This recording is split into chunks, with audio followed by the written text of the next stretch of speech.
দীপু, তুমি কি জানো এই শহরের সবচেয়ে সুন্দরী আর বড়লোক মেয়েটা তোমার জন্য কতটা পাগল?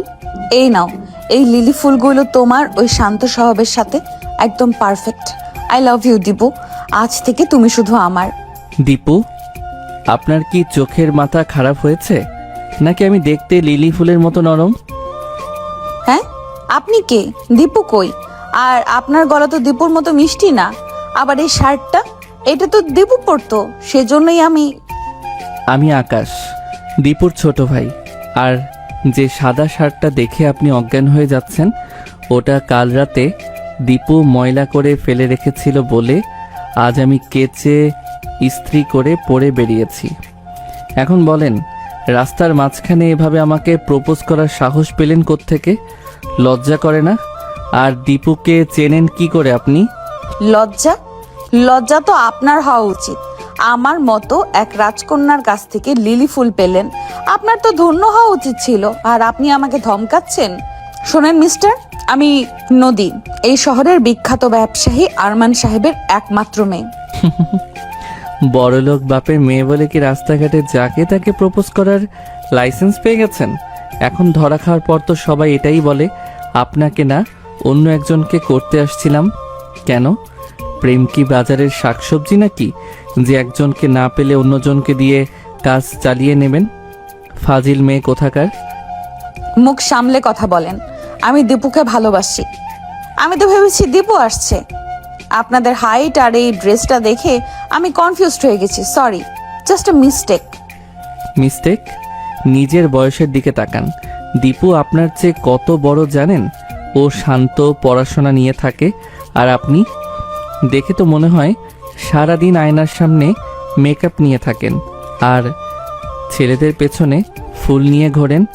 এই মেয়ে আসছে আমার ভাইকে পটাতে, বাড়ি যান, গিয়ে পুতুল খেলেন, রাজপুত্রের স্বপ্ন দেখা বন্ধ করেন। পিচ্ছি। পিচ্ছি? আপনি আমাকে পিচ্ছি বললেন? আমি কলেজের গণ্ডি পার হয়েছি ঠিকই, কিন্তু প্রেমের বয়সে কোনো সীমা নেই।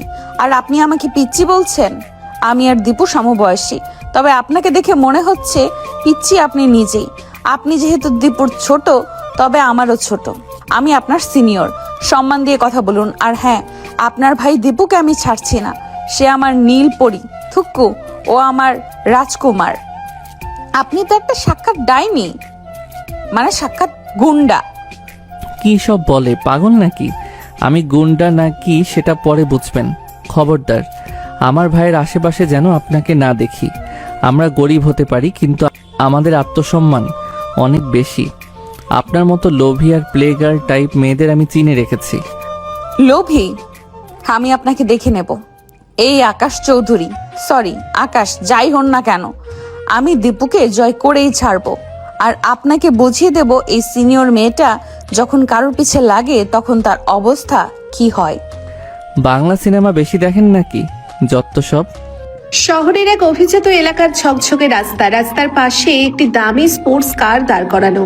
গাড়ির বনেটের উপর হেলান দিয়ে দাঁড়িয়েছিল নদী, পরনে দামি ডিজাইনার টপস আর জিন্স, চোখে কয়েক হাজার টাকার সানগ্লাস, হাতে একটা দামি পারফিউমের বক্স আর এক গুচ্ছ সাদা লিলি ফুল। নদীর হার্টবিট আজ মিউজিক প্লেয়ারের বেজের মতো ধকধক করছে। আজ সে তার স্বপ্নের রাজকুমার দীপুকে নিজের মনের কথা বলবেই। সামনে থেকেই হেঁটে আসছে এক যুবক, পরনে সাদা শার্ট, ঠিক সেই শার্টটা যেটা পরে নদী দীপুকে প্রথমবার ইউনিভার্সিটির লাইব্রেরিতে দেখে ফিদা হয়েছিল। ছেলেটি কাছাকাছি আসতেই নদী তার পথ আটকে দাঁড়ালো একদম ফিল্মি স্টাইলে, ফুলগুলো এগিয়ে দিয়ে প্রপোজ করলো। আচমকা এমন কথা শুনে ছেলেটি থমকে দাঁড়ালো, কিন্তু কোনো উত্তর নেই। নদী এক চোখ খুলে চশমার ওপর দিয়ে তাকালো। একই সামনে যে দাঁড়িয়ে আছে তার চোখ দুটো তো দীপুর মতো মায়াবী নয়, বরং সেখানে একরাশ বিরক্তি আর জেদ খেলা করছে। চেহারায় দীপুর সেই শান্ত ভাবটা নেই, আছে এক রুক্ষ গাম্ভীর্য। এরপর দুজনের তর্ক হলো। নদী গদগদ করে তার দামি গাড়িতে উঠে স্টার্ট দিল। আকাশ একরাশ বিরক্তি নিয়ে তাকিয়ে রইল। সে জানতো না এই জেদি আর চঞ্চল মেয়েটা তার শান্ত ভাই দীপু আর তার নিজের জীবনে কি বিশাল ঝড় নিয়ে আসতে চলেছে। আসলে কাহিনী হলো নদী যেমন সুন্দরী তেমনি জেদি। মাসখানেক আগে ইউনিভার্সিটির এক সেমিনারে সে দীপুকে দেখেছিল। দীপু ছিল শান্ত, মিতভাষী এবং অসম্ভব মেধাবী। নদীর মনে হয়েছিল এই তো সেই হিরো যাকে নিয়ে আমি সারা জীবন রাজত্ব করব। নদী খোঁজ নিয়ে জানতে পারে দীপুরা মধ্যবিত্তের চেয়েও কিছুটা গরিব। দীপুর ছোট ভাই আকাশ টিউশনি করে আর ছোটখাটো কাজ করে সংসার চালায়। দীপু কিন্তু আদতে খুব একটা সুবিধের ছেলে নয়। সে দেখতে শান্ত হলেও তলে তলে বেশ চতুর। সে মেয়েদের থেকে দামি গিফট নিতে পছন্দ করে, যদিও মুখে খুব বিনয় দেখায়। কিন্তু আকাশের চোখে তার বড় ভাই হলো আদর্শ। আকাশ চায় না কোনো বড়লোক বাড়ির চপল মেয়ে এসে তার ভাইয়ের জীবনটা নষ্ট করুক। নদী চলে যাওয়ার পর গলি থেকে আকাশের দুই বন্ধু উজ্জ্বল আর রাজু বের হয়ে এলো। কিরে আকাশ, প্রপোজ তো তুই খেয়ে গেলি, পিচ্চি মেয়ে বলে তোকে ধুয়ে দিল রে। মেয়েটা কিন্তু হেব্বি ছিল ভাই, কি দামি গাড়ি। ও দীপু ভাইয়ের পিছে লেগেছে, মানে নির্ঘাত কোনো গোলমাল হবে। আকাশ রাগের শার্টের বোতাম ঠিক করতে করতে বলল, গোলমাল আমি হতে দেব না। ওই মেয়েটা প্লেগার। দীপু ভাই সহজ সরল মানুষ, ওকে পটিয়ে নিজের খেলনা বানাতে চায়। আমি আকাশ থাকতে ওই নদীর জল আমাদের ঘর পর্যন্ত পৌঁছাতে পারবে না। ও আমাকে অপমান করেছে, আমাকে পিচ্চি বলেছে। এবার দেখুক আমি কি করি। আকাশ তার বন্ধুদের নিয়ে কাছের দিকে রওনা দিল। নদীর জেদ যেন চৈত্র মাসের দাবদাহের মতো বেড়েই চলেছে। আকাশের সাথে সেই বিচ্ছিরি ঝগড়ার পর সে সোজা বাড়ি গিয়ে তার বিশাল বেডরুমে এসির নিচে বসেও শান্ত হতে পারছে না। তার চোখে কেবল ভাবছে আকাশের সেই তাচ্ছিল্য ভরা চাহনি। সে ভাবছে, একটা মধ্যবিত্ত ঘরের ছেলে, সে কি না আমাকে পিচ্চি মেয়ে বলে, অপমান করে। আর দীপু, আহা, দীপু তো একদম শান্ত পানির মতো। আহা, আকাশ নামের ওই কাটাকে আগে সরাতে হবে, তবেই দীপু আমার হবে। নদী পরদিন কলেজে গেল একদম হিরোইন স্টাইলে। তার বান্ধবী তনিমা আর মিম তাকে ঘিরে ধরলো। কিরে নদী, তোর সেই লিলি ফুল মিশন কি সাকসেসফুল? আরে বলিস না, দীপুর জায়গায় ওর ওই রাগী ভাই আকাশ এসে হাজির। ছেলেটা জাস্ট একটা আগ্নেয়গিরি, আমাকে কি না কি শুনিয়ে দিল। কিন্তু আমি তো নদী, আমি কি এত সহজে হার মানি? কিন্তু নদী, তুই শিওর তো দীপু তোর জন্য পারফেক্ট? আকাশকে দেখে তো মনে হলো বেশ প্রোটেক্টিভ। আকাশ হচ্ছে একটা কাটা, আর ও আমার জুনিয়র ইয়ার। ওটাকে সরালেই দীপু আমার হাতের মুঠোয়। দীপু অনেক শান্ত, ওকে আমি যা বলবো ও তাই শুনবে। নদী যখন এই ষড়যন্ত্র করছে, তখন তার কলেজ থেকে আধা ঘন্টা দূরের অন্য এক সরকারি কলেজে দীপু তার পড়াশোনা আর পার্ট টাইম ব্যক্তিত্ব নিয়ে ব্যস্ত। দীপু দেখতে খুব সাধারণ হলেও তার মধ্যে একটা অদ্ভুত আকর্ষণ আছে। সে খুব নরম গলায় কথা বলে, যা শুনে মেয়েরা সহজেই গলে যায়। দীপু গরিব হতে পারে, কিন্তু সে দামি জিনিসের কদর বোঝে। কলেজে এক বড়লোক বাবার মেয়ে সুমি দীপুকে একটা দামি স্মার্ট ওয়াচ গিফট করতে চাইলো। দীপু খুব নিচু স্বরে লাজুক হেসে বলে, সুমি, এসব কেন দিচ্ছ? আমি তো গরিব মানুষ, এসব দামি জিনিস আমাকে মানায় না। আরে দীপু, তোমাকে অনেক মানাবে, প্লিজ রাখো না। দীপু শেষমেশ ঘড়িটা নিল ঠিকই, কিন্তু এমন ভাব করলো যেন সে খুব বাধ্য হয়ে নিচ্ছে। আসলে দীপু খুব ভালো করেই জানে কিভাবে নিজের ইমেজ ঠিক রেখে মেয়েদের পকেট খালি করতে হয়। আকাশ তার ভাইকে দেবতার মতো ভক্তি করে। সে ভাবতেও পারে না তার বড় ভাই তলে তলে এত বড় একজন ধুরন্ধর। রাত 10টা। আকাশের ছোট ভাড়া বাসায় একটি টিমটিমে বাল্ব জ্বলছে। আকাশ রান্নাঘর থেকে আলু ভর্তা আর ডাল নিয়ে এলো। দীপু বিছানায় শুয়ে সুমির দেওয়া সেই দামি ঘড়িটা দেখছিল। আকাশকে ঢুকতে দেখে দ্রুত সেটা বালিশের নিচে লুকিয়ে ফেললো। ভাই, শরীরটা কি আজ বেশি খারাপ? শুয়ে আছো কেন? না রে আকাশ, একটু মাথা ব্যথা করছে। টিউশনি শেষ করে ফিরতে ফিরতে টায়ার্ড হয়ে গেছি। ভাই, আজ রাস্তার মাঝখানে একটা পাগল মেয়ের সাথে আমার দেখা হয়েছিল। নদী না কি যেন নাম, বড়লোক বাপের বেটি, খুব ভাব। সে কিনা তোমার নাম নিয়ে উল্টাপাল্টা বলছিল। তুমি কি ওরে চেনো? নদী? ও, ওই যে ফার্স্ট ইয়ারে পড়ে। না না, আমি চিনি না ঠিক মতো, হয়তো লাইব্রেরিতে একদিন নামে জিজ্ঞাসা করছিল। শোনো ভাই, এই বড়লোক ঘরের মেয়েরা আমাদের মতো ছেলেদের নিয়ে খেলা করে। তুমি খুব সহজ সরল মানুষ, ওদের পাল্লায় পড়ো না। ওই নদী মেয়েটা কিন্তু সুবিধার না। তুই চিন্তা করিস না আকাশ, আমি তো পড়াশোনা ছাড়া কিছুই বুঝি না। দীপু মুখে বললেও মনে মনে ভাবলো, নদী তো আরমান সাহেবের মেয়ে, ওর সাথে রিলেশন করতে পারলে আমার লাইফ সেট হয়ে যাবে। আকাশটাকে কোনোভাবেই সাইড করতে হবে। ওদিকে নদীর ডুপ্লেক্স বাড়িতে নদী তার বাবার সাথে ডিনার করছিল। আরমান সাহেব নদীকে খুব ভালোবাসেন। মা, তোর কি কিছু লাগবে? মন খারাপ কেন? বাবা, আমি একটা ছেলেকে পছন্দ করি। সে খুব গরিব কিন্তু অনেক ট্যালেন্টেড, কিন্তু তার ছোট ভাই আকাশ খুব ডিস্টার্ব করছে। টাকা দিয়ে যদি সব সমাধান হয় তবে চিন্তা করিস না, আমি লোক পাঠিয়ে দেব। না বাবা, আমি নিজেই ওকে হ্যান্ডেল করব। আকাশকে আমি এমন শিক্ষা দেব যে সে দীপুর ছায়াও মারাবে না। আকাশ রাতের বেলা বারান্দায় বসে পুরনো একটা হারমোনিয়াম নিয়ে সুর তুলছিল। তার মনটা আজ কু ডাকছে। সে নদীর চোখে যে জেদ দেখেছে তা ভালো কিছুর সংকেত নয়। নদী, তুমি ভাবছো টাকা দিয়ে আমার ভাইকে কিনে নেবে? আমি আকাশ থাকতে আমাদের ঘরের ইজ্জত রাস্তায় নামতে দেব না। তুমি যদি আমার ভাইয়ের পিছে আসো তবে আমি তোমার জীবন তেজপাতা করে দেব। আকাশের বন্ধুরা মেসেজ দিল, কিরে আকাশ, তারপর কি খবর বল? মেয়েটা আর কিছু করলো? তা কাল কি নদীর গাড়িতে চড়বি নাকি? আকাশ ফোনটা আছাড় দিয়ে ফেলে দিল। পরদিন সকালে নদী ঠিক করলো সে আকাশের হদিশ বের করবে। সে জানে আকাশ কোথায় পার্ট টাইম কাজ করে। সে তার বান্ধবীদের নিয়ে আকাশের সেই কর্মস্থলে গিয়ে হাজির হলো। এই যে মিস্টার আকাশ, কাল তো অনেক বড় বড় কথা বলছিলেন। আজ দেখুন, আমি আপনার বাড়ির সামনে একটা দামি গিফট পাঠিয়েছি দীপুর জন্য। দেখি আপনি কিভাবে আটকান। নদী, আপনি সীমা লঙ্ঘন করছেন। আমার বাড়িতে দামি গিফট পাঠানোর আগে নিজের অকাতটা একবার আয়নায় দেখে নেবেন। আপনি যা করছেন ওটা ভালোবাসা না, ওটা হলো টাকার আস্ফালন। দুজনের মাঝখানে যেন বিদ্যুতের স্ফুলিঙ্গ ছুটছে। নদী ভাবছে সে আকাশকে নিচু করবে আর আকাশ ভাবছে সে নদীকে এই শহর থেকে ভাগাবে। মাঝখানে দীপু মাকড়সার জালের মতো নিচের ফাঁদ পেতে বসে আছে দুই পক্ষকে ব্যবহার করার জন্য। নদী পরদিন সকালে তার লাল রঙের স্পোর্টস কারটা নিয়ে সোজা দীপুর কলেজের গেটে গিয়ে হাজির হলো। হাতে বিশাল এক প্যাকেট, সবচেয়ে দামি ব্র্যান্ডেড একটি ল্যাপটপ। সে জানতো দীপুর একটা ল্যাপটপ খুব দরকার। নদী যখন করিডোর দিয়ে হাঁটছিল তখন সবার চোখ তার দিকে।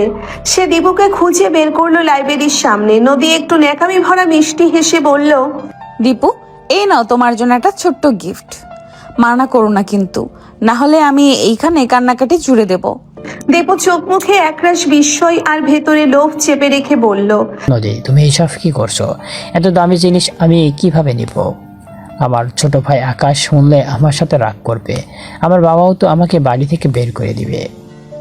আকাশকে নিয়ে তোমাকে ভাবতে হবে না, ও তো একটা খ্যাপাটা ছেলে। তুমি এটা রাখো, তোমার অ্যাসাইনমেন্ট করতে সুবিধা হবে। দীপু প্যাকেটটা নিল, কিন্তু তার চোখে তখন আকাশের ভয়। সে মনে মনে ভাবছিল, ল্যাপটপ তো দারুণ, কিন্তু আকাশ যদি দেখে ফেলে তবে তো তুলকালাম হয়ে যাবে। ও বাবাকে বলে দিলে বিশাল ঝামেলা হবে। আকাশ তখন তার গ্যারেজের কাজ শেষ করে বাড়ি ফিরছিল। পথের মাঝখানে সে নদীর গাড়িটা দেখে থমকে দাঁড়ালো। তার ষষ্ঠ ইন্দ্রিয় বলছিল কিছু একটা অঘটন ঘটেছে। সে বাড়ির গলিতে ঢোকা মাত্রই দেখলো দীপু চোরের মতো একটা বড় প্যাকেট নিয়ে ঘরের দিকে যাচ্ছে। ভাই দাঁড়াও, হাতে ওটা কি? দীপু থতমত খেয়ে দাঁড়িয়ে পড়লো। আরে আকাশ, ওটা একটা বন্ধু দিয়েছে, পুরনো ল্যাপটপ। আকাশ ঝটকা দিয়ে প্যাকেটটা কেড়ে নিল। ব্র্যান্ড নিউ সিল করা দামি ল্যাপটপ। প্যাকেটের গায়ে একটি কার্ড লাগানো, to my Prince Dipu from নদী। আকাশের মাথায় রক্ত চড়ে গেল। ঠিক তখনই নদীর গাড়িটা গলির মুখে এসে থামলো। নদী সানগ্লাস কপালে তুলে গাড়ি থেকে নামলো। কি হলো মিস্টার আকাশ, গিফটটা পছন্দ হয়েছে? আপনার ভাই তো বেশ খুশিই মনে নিল। আপনি শুধু শুধু মাঝখানে ভিলেন সাজছেন কেন? আকাশ ল্যাপটপটা নদীর পায়ের কাছে ধপাস করে ফেলে দিয়ে বলল, নদী, আপনার টাকা থাকতে পারে কিন্তু আমাদের সম্মান কেনার ক্ষমতা আপনার নেই। আমার ভাইকে সস্তা গিফট দিয়ে পটাতে আসবেন না। এই মুহূর্তে এখান থেকে চলে যান। আপনি আমার গিফট ফেলে দিলেন? আপনার সাহস তো কম না। দীপু কিছু বলছো না কেন? নদী, তুমি বরং আজ যাও, আকাশ একটু রেগে আছে। দীপু আমতা আমতা করে বলল। নদীর আগে কাঁপতে কাঁপতে গাড়িতে গিয়ে বসলো। যাওয়ার আগে বলে গেল, আকাশ চৌধুরী, আপনি আমাকে চিনতে ভুল করছেন। এই অপমান আমি ভুলবো না। দীপু, তুমি তো বড় ভাই। এই আকাশ আমাদের দুজনেরই জুনিয়র, ওকে কেন ভয় পাও? ওকে আমি দেখে নিব, দেখো। ঘরে ঢুকেই আকাশ দরজা বন্ধ করে দিল। তার বুকটা অপমানে ফেটে যাচ্ছে। ভাই, তুমি কেন ওই মেয়ের থেকে গিফট নিলে? তুমি কি জানো না ও আমাদের নিচু নজরে দেখে? ও শুধু তোমায় নিয়ে টাইম পাস করতে চায়। আরে আকাশ, তুই সবসময় সবকিছু ইস্যু করিস কেন? মেয়েটা তো ভালোবাসাই দিয়েছে, বড়লোক হলে কি মানুষ হতে পারে না? ভালোবাসা না ভাই, ওটা হলো ক্ষমতার দম্ভ। আজ ল্যাপটপ দিয়েছে, কাল তোমায় ডগি বানিয়ে গলায় চেইন পরাবে। আমি আকাশ থাকতে আমাদের বাবার দেওয়া শিক্ষা এভাবে ধুলোয় মিশতে দেব না। দীপু কোনো উত্তর দিল না, কিন্তু তার মনে আকাশের প্রতি এক চাপা ক্ষোভ জন্ম নিল। সে ভাবলো আকাশ তার উন্নতির পথে বাধা হয়ে দাঁড়াচ্ছে, কিন্তু সামনাসামনি কিছু বলল না। সেদিন রাতে হঠাৎ করেই আকাশে কালো মেঘ জমলো, ঝমঝম করে বৃষ্টি শুরু হলো। আকাশ বাড়ির ছাদে গিয়েছিল কাপড় আনতে। হঠাৎ দেখলো গ্যারেজের কাছে কেউ একজন দাঁড়িয়ে ভিজছে। নিচে নেমে আসতে সে অবাক। নদী বৃষ্টির মাঝে পুরো ভিজে একাকার, তার চোখের কাজল গড়িয়ে পড়ছে। সে কাঁপছে। নদী, আপনি এখানে কেন এই বৃষ্টির মধ্যে? আমি দীপুকে দেখতে এসেছিলাম, কিন্তু আমার গাড়ির চাকা পাংচার হয়ে গেছে। আমি ভিজে গেছি আকাশ, আমার খুব শীত করছে। আকাশ যতই রাগী হোক, তার ভেতরটা পাথরের মতো শক্ত নয়। সে বিরক্তি নিয়ে নদীকে বাড়ির বারান্দায় নিয়ে এলো। ভেতরে আসুন, দীপু ভাই তো ঘুমিয়ে পড়েছে। আপনাকে তো এই অবস্থায় বাড়ি যেতে দেওয়া যাবে না। আকাশ নিজের একটা শুকনো বড় তোয়ালে নদীর দিকে বাড়িয়ে দিল। নদী তোয়ালেটা নিয়ে মাথা মুছতে মুছতে আকাশের দিকে তাকালো। বৃষ্টির এই মায়াবী অন্ধকারে আকাশকে ঠিক ততটা খারাপ মনে হচ্ছে না। শুনুন, আমি একটা ট্যাক্সি ডাকার চেষ্টা করছি, আপনি কিছুক্ষণ বসুন। নদী হঠাৎ আকাশের হাত ধরলো। আকাশ, তুমি কেন আমাকে এত ঘৃণা করো? আমি কি সত্যি খুব খারাপ? আমি কি তোমার ভাইয়ের যোগ্য নই? আকাশের হাতটা কেঁপে উঠল। নদীর ভেজা চুলের ঘ্রাণ আর বৃষ্টির শীতলতায় পরিবেশটা হঠাৎ বদলে গেল। আকাশের মনে হলো এক মুহূর্তের জন্য যে এই জেদি মেয়েটার আড়ালে একটা অসহায় শিশু লুকিয়ে আছে। দুজনের চোখাচোখি হলো। এক অদ্ভুত নিস্তব্ধতা, ঝগড়া, জেদ আর টাকা সবই যেন বৃষ্টির শব্দে ধুয়ে মুছে গেল। আমি আপনাকে ঘৃণা করি না নদী, আমি শুধু আমার ভাইকে রক্ষা করতে চাই। আপনি আপনার দামি দুনিয়াতে ফিরে যান। আমাদের এই ছোট জগৎ আপনার জন্য নয়। নদী কিছু বলল না, কেবল আকাশের শার্টের হাতাটা শক্ত করে ধরে রইল। সেই রাতে তাদের মাঝে কোনো ঝগড়া হলো না, কেবল বৃষ্টির টাপুর টুপুর শব্দের সাথে মিশে রইল দুটি অচেনা হৃদয়ের স্পন্দন। নদী কি মনে করে উঠে চলে গেল। আকাশও আর বাধা দিল না। পরদিন সকালে দীপু যখন শুনলো নদী রাতে তাদের বাড়িতে এসেছিল এবং আকাশ তাকে সাহায্য করেছে, সে মনে মনে আরো বেশি ফন্দি আঁটতে শুরু করলো। সে ভাবলো আকাশ আর নদীর মধ্যে যদি আবার কিছু হয়ে যায়। আকাশ যদি নদীর উপর নরম হয়ে যায় তবে আমার কপাল খুলবে না। আকাশ শক্ত থাকলে বরং আমি নদীকে বলবো আকাশ তাকে পছন্দ করে না, কিন্তু আমি করি। তাহলে নদী আমার প্রেমে পাগল হয়ে আমাকে আরো দামি জিনিস দেবে, আর আকাশের সাথে দূরত্ব বাড়বে। দীপু নদীকে ফোন করে জানালো যে আকাশ তাকে কাল রাতে খুব বকাঝকা করেছে। নদী চলে যাবার পর সে জেগেই ছিল, আকাশ তাকে মিথ্যা বলেছে। নদী আবার রেগে গেল। সে ভাবলো আকাশ তার সাথে অভিনয় করছে।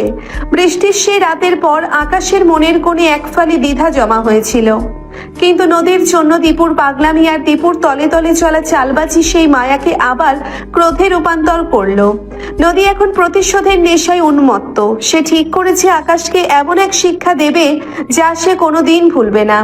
নদী পরদিন সকালে ড্রয়িং রুমে বসে কফি খাচ্ছিল। তার বাবা আরমান সাহেব মেয়ের চোখের কালি দেখে চিন্তিত হয়ে পড়লেন। মা নদী, তুই কি ওই ছোকরার জন্য কাল বৃষ্টিতে ভিজেছিলি? কেন নিজেকে এত ছোট করছিস? বাবা, আমি নিজেকে ছোট করছি না। আমি আকাশকে দেখাতে চাই যে ওর ঐক্য তো আমার টাকার সামনে কিছুই না।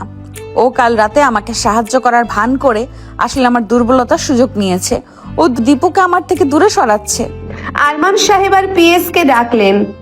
শোনো, ওই ছেলেটা আকাশ যেখানে কাজ করে সেই গ্যারেজটা আর ওই এলাকাটা আমাদের প্রজেক্টের আন্ডারে নিয়ে নাও। ওকে বুঝিয়ে দাও কার সাথে পাঙ্গা নিচ্ছি। দীপু বুঝতে পেরেছে আকাশ বাড়িতে থাকলে সে নদীর কাছ থেকে কোনো সুবিধা আদায় করতে পারবে না। তাই সে আকাশকে মিথ্যা বলে নদীর সাথে দেখা করতে গেল এক অভিজাত রেস্টুরেন্টে। দীপু খুব অসহায় মুখ করে বলল, নদী, আকাশ আসলে খুব জেলাস। ও চায় না আমি জীবনে বড় হই বা তোমার মতো কোনো ভালো মেয়ের সাথে মিশি। ও আমাকে সবসময় শাসন করে। আজব, ও তো তোমার ছোট ভাই, তুমি শোনোই কেন ওর কথা? কি বলতো, ও তো অনেক কাজ করে আর সংসারটাও ও চালায়। আমি তো মন দিয়ে পড়াশোনা করছি, তাই কোনো জব করতেও পারি না। আর বোঝোই তো, যার টাকা আছে সেই রাজা। দীপু, তুমি চিন্তা করো না, আমি আকাশকে এমন জায়গায় পাঠাবো যেখান থেকে ও আর তোমার উপর দাদাগিরি করতে পারবে না। আচ্ছা দীপু, এই আইফোন 15 প্রো ম্যাক্সটা রাখো, তোমার পুরনো ভাঙা ফোনটা বদলে ফেলো। দীপু লাজুক হেসে ফোনটা পকেটে ভরলো। সে ভাবলো, আহ, এই তো জীবন। আকাশ খাটো গ্যারেজে আর আমি চলি নদীর টাকায়। বিকেলে আকাশ যখন গ্যারেজে কাজ করছিল তখন একদল গুন্ডা এসে সেখানে ভাঙচুর শুরু করলো।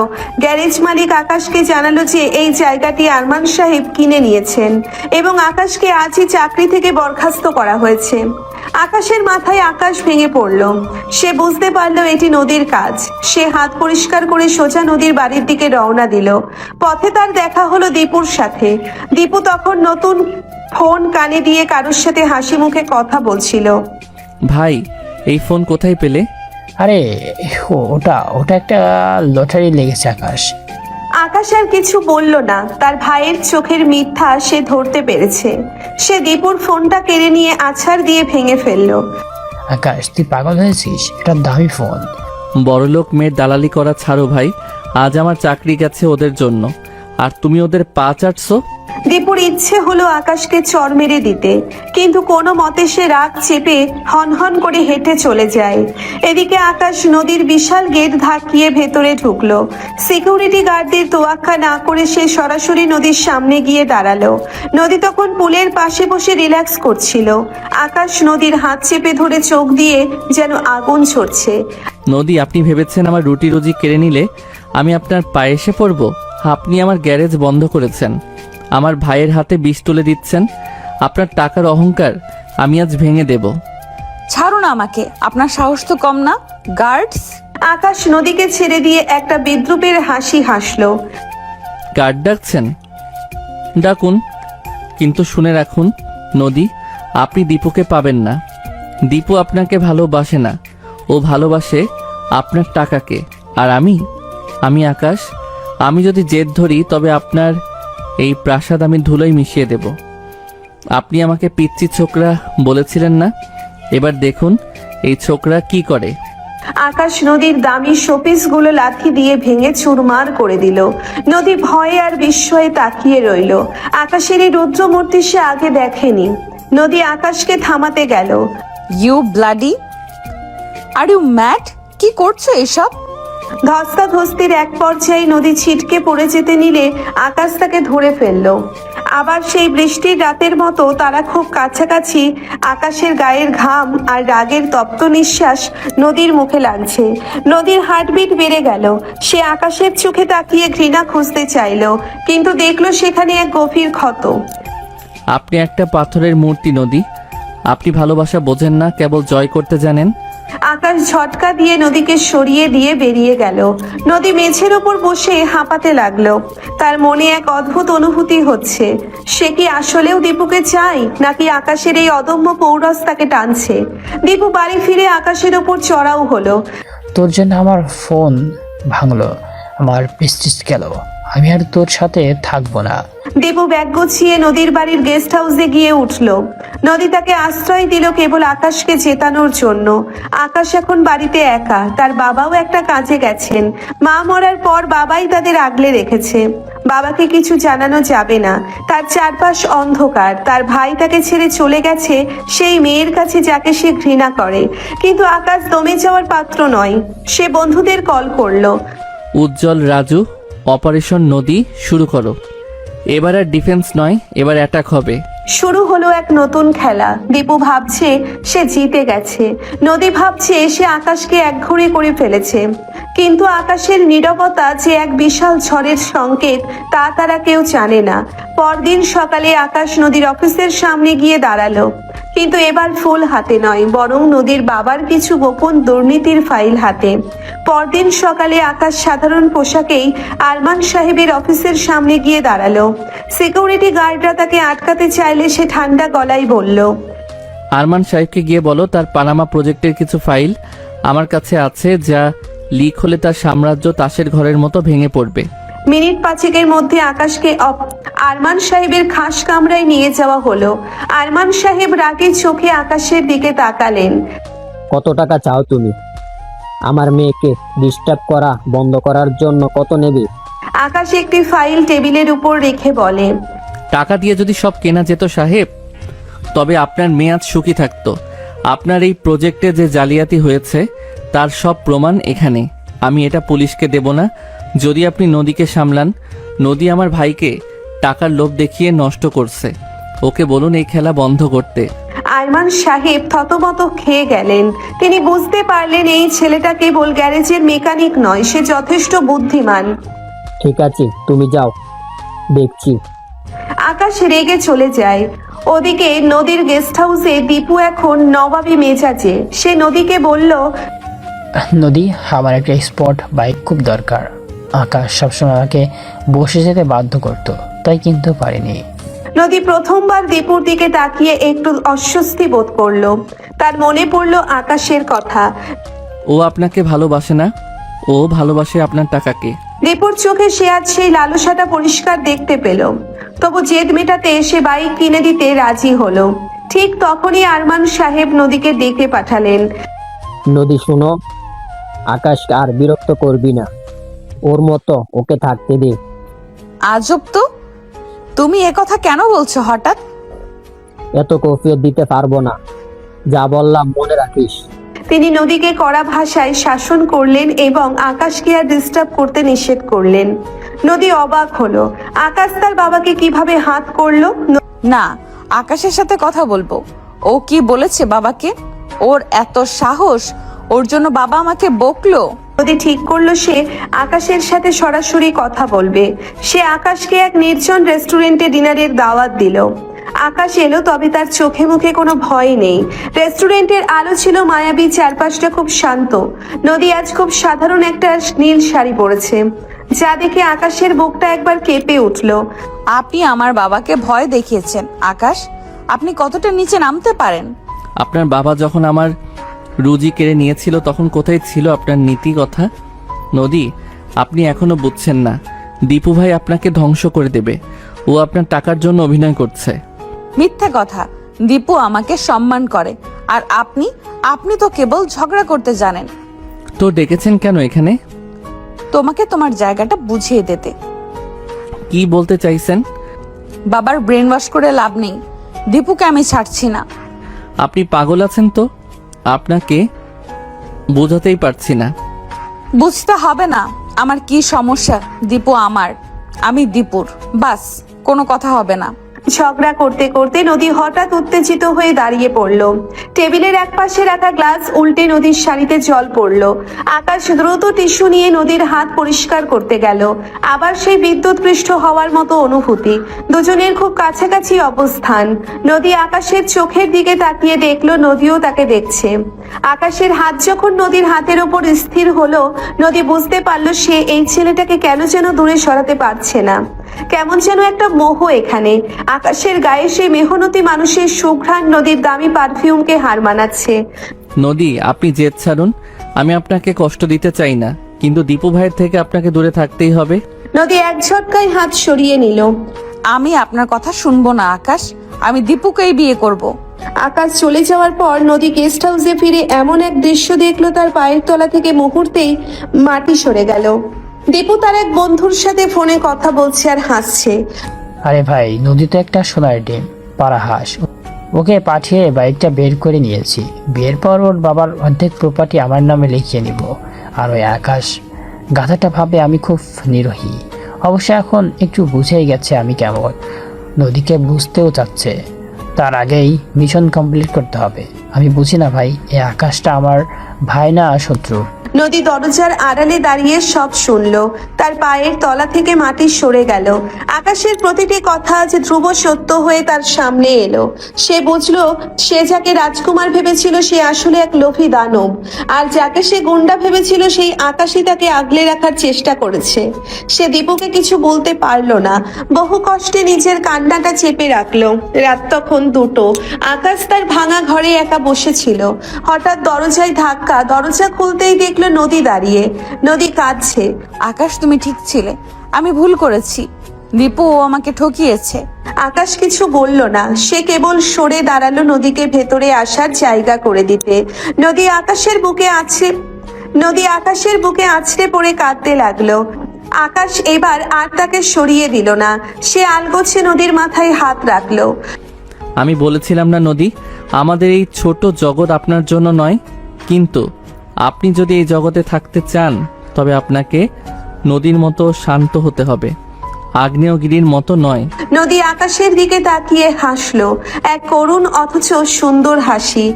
আমি তোমার এই ছোট্ট জগতে নদী হতে চাই আকাশ। তুমি কি আমাকে ঠাঁই দিবে? তুমি সবার থেকে আলাদা। আমি বুঝেছি দীপু কেবল আমার জেদ ছিল, কিন্তু তুমিই আমার শুভাকাঙ্ক্ষী ছিলে, যাকে আমি চিনতে পারিনি। তোমার মতো আড়ালে অজান্তে এমন আগলে আমাকে কেউ রাখেনি। আকাশ অবাক হয়ে গেল। আকাশের চোখের কোণেও তখন জল। কি বলছেন এসব? আমি দীপুরি ভাই, আর আমরা গরিব। আমি জুনিয়র আপনার। এসব হয় না। কেন হবে না আকাশ? আমি ভেঙে আছি, আমি অথই সাগরে। তুমি টেনে না উঠালে যে ডুবে যাব। কিন্তু আমাকে তবে বাঁচাতে চেয়েছিলে কেন? আমার ভালো চেয়েছিলে কেন? সত্যি করে বলো তো, আমার এই ছোঁয়া তোমাকে ভালো লাগাচ্ছে না? আমার প্রতি এতদিন একটুও মায়া হয়নি তোমার? অন্যরকম কোনো অনুভূতি আসেনি? নদী কাতর চোখে তার দিকে তাকালো। সে আর পারল না, নদীকে জড়িয়ে ধরলো। এটি কেবল আলিঙ্গন ছিল না, ছিল দুটি ভিন্ন মেরুর এক হয়ে যাওয়ার মুহূর্ত। আকাশের নীরবতা আর চাপটে জড়িয়ে ধরাই বলে দিচ্ছিল তারা দুজনেই দুজনকে ভালোবাসে। পরদিন সকালে আকাশ আর নদী মিলে দীপুকে গেস্ট হাউসে থেকে বের করে দিল। দীপু আকাশের পায়ে ধরে মাপ চাইলো, কিন্তু আকাশ এবার আর গলে গেল না। ভাই, তুমি রক্তে আমার ভাই হতে পারো, কিন্তু কর্মে নাও। যাও, নিজের জীবন নিজে গড়ে নাও। তোমার একটু শিক্ষার দরকার আছে। নদী তার বাবার জালিয়াতির ফাইলগুলো আকাশের কাছ থেকে নিয়ে নষ্ট করে দিল। আরমান সাহেব আকাশের সততায় মুগ্ধ হয়ে তাকে তার কোম্পানির বড় পজিশনে জয়েন করার অফার দিলেন। নদী আকাশের হাত ধরে। এখন তো আমি পিচ্চি মেয়ে নই, তাই না? আপনি এমনিতেও পিচ্ছি না, আমার 3 বছরের সিনিয়র।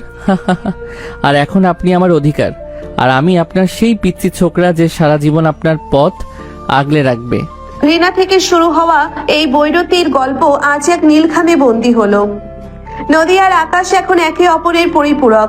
দীপু তার লোভের শিক্ষা পেল, আর আকাশ পেল তার সত্যিকারের ভালোবাসা। শহরের সেই ব্যস্ত রাস্তায় আজ আর কোনো ঝগড়া নেই, আছে কেবল দুটি হৃদয়ের অবিরাম পথ চলা। কিন্তু এত সহজেই কি সব শেষ হয়ে যাবে শুরু না হতেই? একদমই না। আকাশ আর নদীর গল্পটা যেখানে শেষ হওয়ার কথা ছিল, সেখান থেকেই আসলে এক নতুন শুরু হলো। নদীর বাবার জালিয়াতি আর দীপুর বিশ্বাসঘাতকতা ধামাচাপা পড়লেও সামাজিক মর্যাদা আর আভিজাত্যের লড়াইটা এত সহজে থামার নয়। আরমান সাহেব মুখে মেনে নিলেও মনে মনে এই গ্যারেজ মেকানিককে নিজের জামাতা হিসেবে গ্রহণ করতে পারছিলেন না। আকাশকে ভালো ছেলে মানেন ঠিক, কিন্তু মেয়ে জামাই এ তো সম্ভব নয়। নদীকে বললেও মানবে না, আবার একমাত্র মেয়ের মনও ভাঙতে পারছেন না। অন্যদিকে নদীর জেদ এখন ভালোবাসায় রূপান্তরিত হয়েছে, যা আরো বেশি ভয়ঙ্কর। আরমান সাহেব আকাশকে তার অফিসে ডেকে পাঠালেন। আকাশ, তুমি নদীকে ভালোবাসা দাবি করছো, কিন্তু নদীর লাইফস্টাইল সম্পর্কে তোমার ধারণা আছে? ও যে পারফিউম মাখে তার দাম তোমার 3 মাসের বেতনের সমান। আমি তোমাকে আমার কোম্পানিতে ডিরেক্টর পোস্ট দিচ্ছি, কিন্তু শর্ত একটাই, তোমাকে প্রমাণ করতে হবে তুমি নদীর যোগ্য। সাহেব, আমি নদীর যোগ্য কিনা সেটা নদী ঠিক করবে, আপনার ডিরেক্টর পোস্ট নয়। আমি গ্যারেজে কাজ করে যে রুটি কিনি তার আপনার এসি রুমের বিরিয়ানির চেয়ে অনেক বেশি। নদী যদি এই আকাশকে ভালোবাসে তবে সে আধা পেটা খেয়েও সুখে থাকবে। আরমান সাহেব মনে মনে হাসলেন। আকাশ চলে গেল। তিনি জানতেন এই অহংকারী আকাশের পতন ঘটাবে। তিনি গোপনে দীপুকে আবার ডেকে পাঠালেন। দীপু এখন ঘর ছাড়া, বাবার সাথেও যোগাযোগ নেই। ঠিক যোগাযোগ নেই না, তার বাবা ফিরে এসেছে, কিন্তু আকাশের কাছে সব শুনে তিনিও দীপুকে বাড়িতে ঠাঁই দেননি। কিন্তু তার লোভ মরে যায়নি। আরমান সাহেব তাকে ব্যবহার করার এক নতুন সুযোগ দিলেন। বিকালে তারা পার্কে দেখা করলো। দীপু, তুমি যদি আকাশ আর নদীর মাঝে দেওয়াল হতে পারো তবে আমি তোমাকে বিদেশে সেটেল করে দেব। একদম চিন্তা করবেন না, সব করছি আমি, দেখুন শুধু। দীপু আবার এক নাটক সাজালো। সে নদীর কাছে গিয়ে হাত পা ধরে কাঁদতে লাগলো। নদী, ও আসলে তোমাকে ঠকাচ্ছে। ও তোমার বাবার প্রপার্টি হাতানোর জন্য এই নাটক করেছে। ও চাই আমি সরে যাই যাতে ওই একাই রাজত্ব করতে পারে।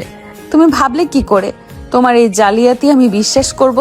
এখন আকাশ আমার হয়েছে তাই এসব বলছো? না, তুমি আমার কথা বিশ্বাস করবে না জানি না, প্রমাণ এনেছি। নদী প্রথমে বিশ্বাস করেনি, কিন্তু দীপু যখন আকাশের কিছু পুরনো ডায়েরি, যা দীপু নিজেই জালিয়াতি করে লিখেছিল, দেখালো, যেখানে লেখা ছিল নদীকে পটাতে পারলে আর কষ্ট করতে হবে না। তখন নদীর মনে সন্দেহের বীজ দানা বাঁধতে শুরু করলো। এটা আকাশের ডায়েরি। ও সবসময় ওর ব্যক্তিগত কথা এখানেই লিখে রাখে, দেখলে তো। নদী কিছু বলতে পারলো না। সে আবারও ধোকা খাবে স্বপ্নেও ভাবেনি। দীপু চলে গেল। সেদিন রাতে নদী আকাশের সেই ছোট ঘরে গেল। আকাশ তখন ল্যাম্পের আলোয় কিছু পড়াশোনা করছিল। নদীর চোখে জল আর মুখে রাগের ছাপ। আকাশ, তুমি কি আসলেও আমাকে ভালোবাসো, নাকি আমার বাবার প্রপার্টি তোমার লক্ষ্য? দীপু ভাই বলেছে আপনি নাকি আমার প্রপার্টির জন্য এসব করছেন। যা বলছি তা কি সত্যি? নদী, আপনি দীপুর কথা বিশ্বাস করছেন? যে লোকটা আপনাকে টাকার জন্য ব্যবহার করতে চেয়েছিল, তার কথা আপনার কাছে আমার চেয়ে বেশি দামি? প্রমাণ তো তাই বলছে আকাশ। তুমি কেন বাবার অফিসে গিয়ে ডিরেক্টর পোস্টের জন্য দরদাম করেছো? আকাশের মেজাজ বিগড়ে গেল। সে নদীর হাত শক্ত করে ধরে তাকে দেওয়ালের সাথে চেপে ধরলো। আবার সেই পরিচিত ঘ্রাণ, সেই তপ্ত নিঃশ্বাস, কিন্তু এবার সেখানে কেবল কামনার আগুন নয়, বরং এক বুক অভিমান ছিল। নদী, আপনি বড়লোক ঘরের মেয়ে বলেই হয়তো আপনার মনে হয় সব কিছু কেনা যায়। আমি আপনার প্রপার্টি চাই না, আমি আপনাকে চেয়েছিলাম। কিন্তু আপনার মনে যদি এতটুকু সন্দেহ থাকে তবে আজই এই সম্পর্কের শেষ। আকাশ রাগে নদীর খুব কাছে চলে এলো, তার ঠোঁট নদীর কানের কাছে। আমি আপনাকে ভালোবেসে ভুল করেছি নদী। আপনি সেই মেয়েই রয়ে গেছেন যে কেবল সাজানো কথাই ভুলে যায়। নদী আকাশের চোখে তাকিয়ে এক মুহূর্তের জন্য থমকে গেল। সে বুঝতে পারলো আকাশ কাঁদছে। এক অনিচ্ছাকৃত রোমান্টিক আবেশ তাদের ঘিরে ধরলো। আকাশ নদীকে ছেড়ে দিতে চাইলেও নদী তাকে চাপটে ধরলো। ঝগড়া আর অবিশ্বাসের মাঝেও তাদের শরীর একে অপরের সান্নিধ্য চাইলো। সেই রাতে অন্ধকার ঘরে দুজনের দীর্ঘশ্বাসের শব্দ ছাড়া আর কিছুই শোনা যাচ্ছিল না। পরদিন সকালে আকাশ সিদ্ধান্ত নিল সে আর এই শহরে থাকবে না। সে চলে যাওয়ার আগে দীপুর সেই জালিয়াতির ডায়েরিটা পরীক্ষা করলো এবং উজ্জ্বলের সাহায্যে বের করলো যে ডায়েরির কালিয়ার লেখা একদম নূতন। আকাশ সোজা আরমান সাহেবের বাড়িতে গিয়ে হাজির হলো। সেখানে তখন দীপু আর আরমান সাহেব মিলে নদীর বিয়ের আয়োজন নিয়ে কথা বলছিলেন। আকাশ ড্রয়িং রুমে ঢুকেই দীপুকে এক ঘুষিতে মেঝেতে ফেলে দিল। ভাই, তুই আমার রক্ত হয়ে আমার সাথে এই করলি? আরমান সাহেব, আপনার এই নোংরা রাজনীতি আমি যে ধরে ফেলেছি। নদী, তুমি এত বোকা। এটা যে একদম নতুন কালি সেটাও দেখনি। নদী ডায়েরিটা টান মেরে ভালো করে দেখলো। আকাশ সবার সামনে প্রমাণ করে দিল যে ডায়েরিটা ভুয়া। নদী নিজের ভুল বুঝতে পেরে দীপুর গালে এক কষিয়ে থাপ্পড় মারলো। বের হয়ে যা এখান থেকে দীপু। আর বাবা, তুমি যদি আকাশকে মেনে না নাও তবে আমি আজই এই বাড়ি থেকে ওর সাথে চলে যাব। আরমান সাহেব এবার হার মানলেন। তিনি বাধ্য হয়ে বিয়ের জন্য রাজি হলেন, তবে মন থেকে না। কিছুদিন পর অবশেষে আকাশ আর নদী বিয়ে করলো, তবে আভিজাত্যের নয় বরং বিশ্বাসের। আকাশ আর নদীর নিকাহ সম্পন্ন হলো অত্যন্ত সাদাসিধা ভাবে, পাড়ার ছোট এক মসজিদে। কোনো শান শওকত নেই, নেই কোনো আলোকসজ্জা। নদীর পরনে সাধারণ এক লাল জামদানি শাড়ি, মাথায় বড় করে টানা ওড়না। কাজী সাহেব যখন জানতে চাইলেন তখন নদী খুব শান্ত অথচ দৃঢ় গলায় বলল। কবুল। আকাশের চোখে তখন জল। এক মেকানিকের ঘরে এমন রাজকন্যা কি আসলেও মানায়? রাত তখন গভীর। আকাশ নদীকে নিয়ে তার পৈতৃক ছোট ঘরে ফিরল। ঘরটা আজ টগর আর বেলি ফুলে সাজানো, যা আকাশ নিজেই তার জমানো টাকা দিয়ে কিনেছে। ঘরের এক কোণে জায়নামাজ বিছানো। নদী, এই ঘরটা আপনার আরমান ভিলার ডাইনিং রুমের চেয়েও ছোট। আমি জানি আপনার অনেক কষ্ট হবে। আমি কি আপনার উপর খুব অন্যায় করে ফেললাম? নদী ঘোমটা সরিয়ে আকাশের চোখের দিকে তাকিয়ে বলে।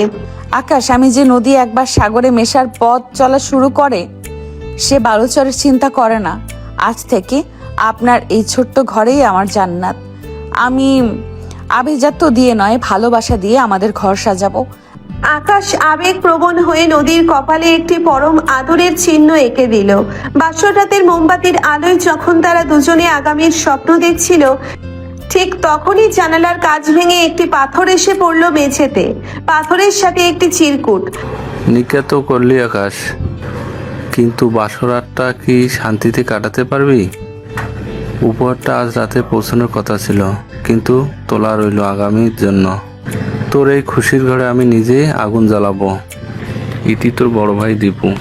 আকাশ দ্রুত বাইরে বেরিয়ে গেল, কিন্তু কাউকে দেখতে পেল না। অন্ধকারের আড়ালে কেবল একজোড়া হিংস্র চোখ জলজল করছিল। পরদিন সকালে নদীর ঘুম ভাঙলো মসজিদের ফজরের আজানে। যে নদী কোনোদিন দুপুর 12টার আগে বিছানা ছাড়েনি, সে আজ অজু করে ফজরের নামাজ আদায় করলো। আকাশের জন্য নাস্তা বানাতে রান্নাঘরের দিকে গিয়ে সে বিপদে পড়লো। মাটির উনুন, কাঠের ধোয়া আর কালি। নদীর ফর্সা মুখটা মুহূর্তেই কালো হয়ে গেল। কাশি শুরু হলো। আকাশ রান্নাঘরে এসে নদীকে দেখে আঁতকে উঠল।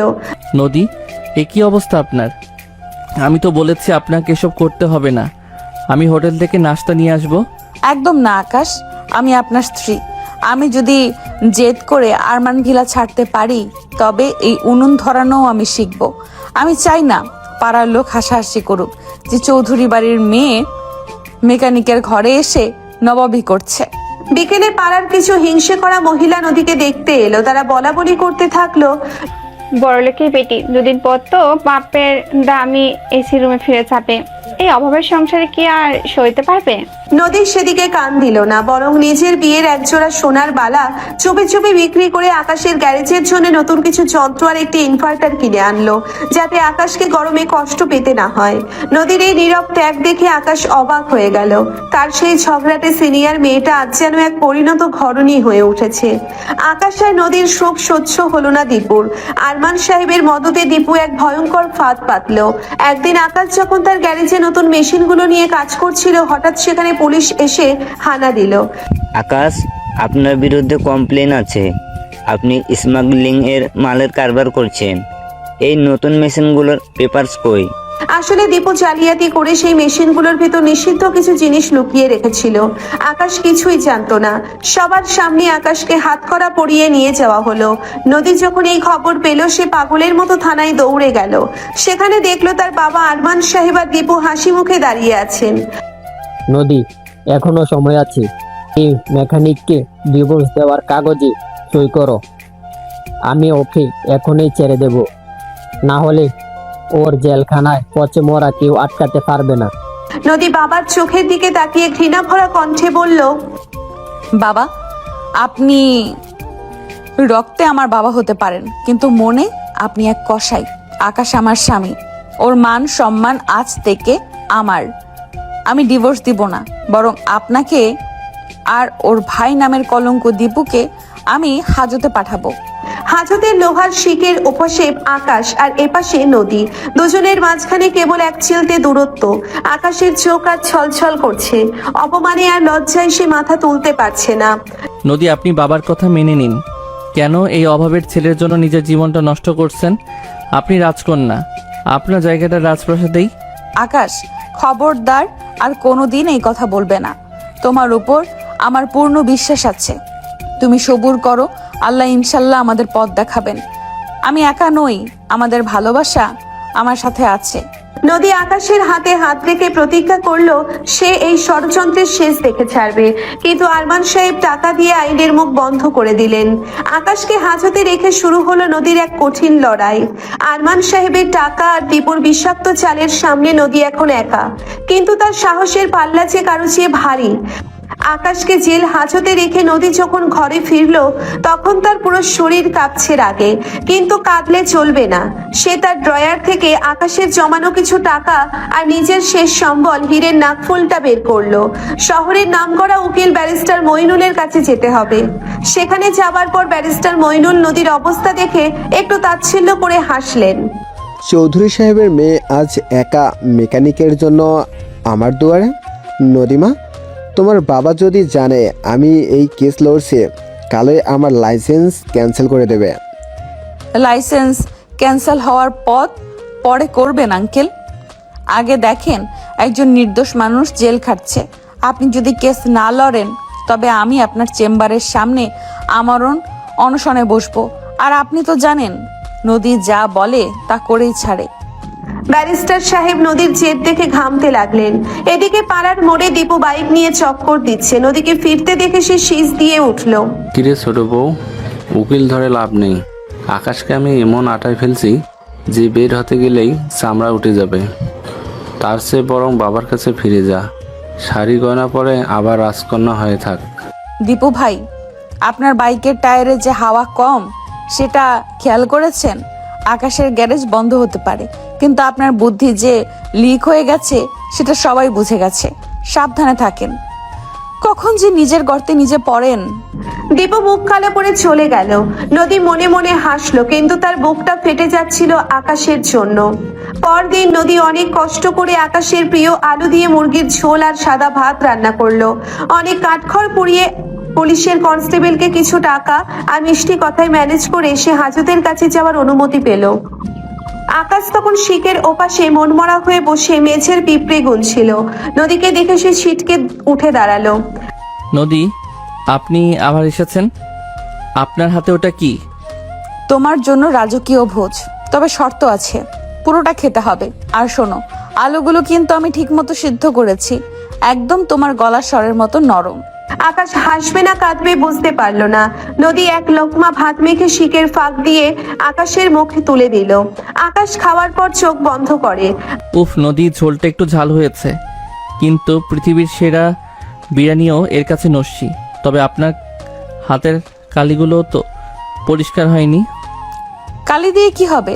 আমার মন তো পরিষ্কার। আচ্ছা আকাশ, বের হয়ে কিন্তু আমাকে দামি পারফিউম কিনে দিতে হবে না, শুধু একজোড়া রেশমি চুড়ি কিনে দিলেই হবে। আকাশ নদীর হাতটা শিকের ফাঁক দিয়ে শক্ত করে ধরলো। ইনশাল্লাহ নদী, এই শিক আমাদের আলাদা করতে পারবে না। ঠিক তখন কনস্টেবল কাঁচতে কাঁচতে এলো। আইন মেনে প্রেম করেন ভাইজান, সময় শেষ। আমি আসি আকাশ, তোমার সাথে আমার আবার দেখা হবে। তোমাকে এখান থেকে বের করেই ছাড়বো। নদী বেরিয়ে পড়লো। সে বুঝতে পারলো শুধু আইনি লড়াইয়ে হবে না, প্রমাণ দরকার। সে জানতো দীপু আরমান ভিলার গেস্ট হাউসে থাকে। সে রাতে বোরখা পরে ছদ্মবেশে সেখানে ঢুকলো। বাড়ির কাজের মেয়ে সখিনার সাথে নদীর আগে থেকেই ভাবছিল। সখিনা নদীকে পেছনের দরজা দিয়ে ভেতরে ঢুকিয়ে দিল। দীপু তখন ড্রয়িং রুমে বসে মদ আর আরমান সাহেবের দেওয়া টাকার বান্ডিল নিয়ে উল্লাস করছিল। আরে আরমান সাহেব, আকাশ তো শেষ, ওকে আমি ফাঁসিয়েছি গ্যারেজে, এখন হাজতে। এবার আপনার প্রজেক্ট সব ফাইল আমি সরিয়ে ফেলবো, কেউ টেরও পাবে না। নদীর জানালার আড়ালে দাঁড়িয়ে সব মোবাইল রেকর্ড করছিল, কিন্তু বিপত্তি ঘটলো তখনই যখন একটি ফুলদানি নদীর ওড়নার টানে নিচে পড়ে গেল। ঝনঝন। কে কে ওখানে? নদী দ্রুত নিজেকে সামলে নিয়ে বিড়ালের মতো শব্দ করলো। নিউ ধুর, ওই আপদ বিড়ালটা এখানেও এসেছে, যা ভাগ। নদী জান নিয়ে পালিয়ে গেল। তার হাতে এখন মোক্ষম অস্ত্র। আদালতের দিন ধার্য হলো। আরমান সাহেব দামি স্যুট পরে ভিআইপি শাড়িতে বসে আছেন। পাশে দীপু দাঁত কেলিয়ে হাসছে। আকাশকে যখন কাঠগড়ায় দাঁড় করানো হলো তার চেহারাটা একটু শুকিয়ে গেছে, কিন্তু চোখে এখন এক অদ্ভুত তেজ। সরকারি উকিল আকাশকে চোরাচালানকারী হিসেবে প্রমাণ করতে মরিয়া। ঠিক তখন ব্যারিস্টার মইনুল দাঁড়িয়ে বললেন, ইওর অনার, আমার কাছে এমন এক সাক্ষী আছে যে পুরো ঘটনার মোড় ঘুরিয়ে দেবে। নদী গটগট করে কাঠগড়ায় গিয়ে দাঁড়ালো। নদী, তুই এখানে কি করছিস? ইয়োর অনার, আমার কাছে একটি ভিডিও আছে যা প্রমাণ করবে আকাশ নির্দোষ এবং আসল অপরাধী আমার ভাই দীপু। ভিডিওটি প্লে হতেই কোর্টরুমে পিনপতন নীরবতা। দীপুর চেহারা ফ্যাকাশে হয়ে গেল। আরমান সাহেব রাগে কাঁপতে কাঁপতে বেরিয়ে যেতে চাইলেন, কিন্তু পুলিশ তাকে আটকে দিল। প্রমাণের ভিত্তিতে আকাশকে সসম্মানে খালাস করা হলো এবং দীপুকে গ্রেপ্তারের নির্দেশ দেওয়া হলো। আকাশ কাঠগড়া থেকে নেমেই নদীকে জড়িয়ে ধরতে চাইল, কিন্তু আদালতের পরিবেশ দেখে হাত বাড়িয়ে শুধু নদীর ওড়নার খুঁটটা ধরলো। নদী হাসি মুখে বলল, বাসায় চলেন মেকানিক সাহেব, উনুনটা কিন্তু আপনার জন্যই অপেক্ষা করছে। আকাশ আর নদী যখন তাদের ছোট ঘরে ফিরলো, পাড়ার মানুষ তাদের ফুলের শুভেচ্ছা জানালো। নদী, আপনি এভাবে চোরের মতো দীপুর ঘরে কেন গিয়েছিলেন? যদি কিছু হয়ে যেত? আরে আমি তো রাজকন্যা, আমার 7 খুন মাফ। তার চেয়ে বরং এটা দেখেন, আমি আজ বিরিয়ানি রান্না করার চেষ্টা করেছি। 1 মিনিট, এটা বিরিয়ানি না খিচুড়ি? চালগুলো তো ভাতের মতো না হয় বিরিয়ানির মতো হয়ে গেছে। বেশি কথা বললে কিন্তু এই হালুয়াই খেতে হবে। আর শুনুন, কাল থেকে গ্যারেজ আবার খুলবে। আমি প্রথম কাস্টমার, আমার সাইকেলের চেনটা ঠিক করে দিতে হবে। আকাশ হো হো করে হেসে উঠল। তাদের এই ছোট ঘরটা যেন আবার প্রাণ ফিরে পেল। কিন্তু আরমান সাহেব জেলে বসেই নতুন চাল চালছেন। তিনি এবার ভাড়াতে খুনি লাগানোর পরিকল্পনা করছেন, কারণ আরমান সাহেব দমে যাওয়ার পাত্র নন। তিনি এবার বিদেশ থেকে দেশে আনলেন তার বড় ভাগ্নে আরশাদকে।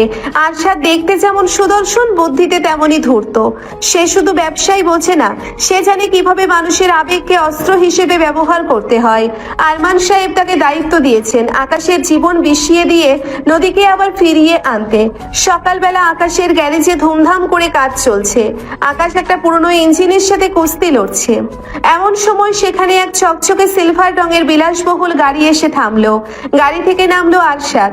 চোখে দামি সানগ্লাস, পরনে ইতালিয়ান স্যুট। আরশাদ গ্যারেজের চারপাশটা তাচ্ছিল্যের সাথে দেখে বলে, তো এই সেই বিখ্যাত মেকানিক আকাশ চৌধুরী, নদী যার জন্য রাজপ্রাসাদ ছেড়ে এই নর্দমায় এসে ডেরা বেঁধেছে।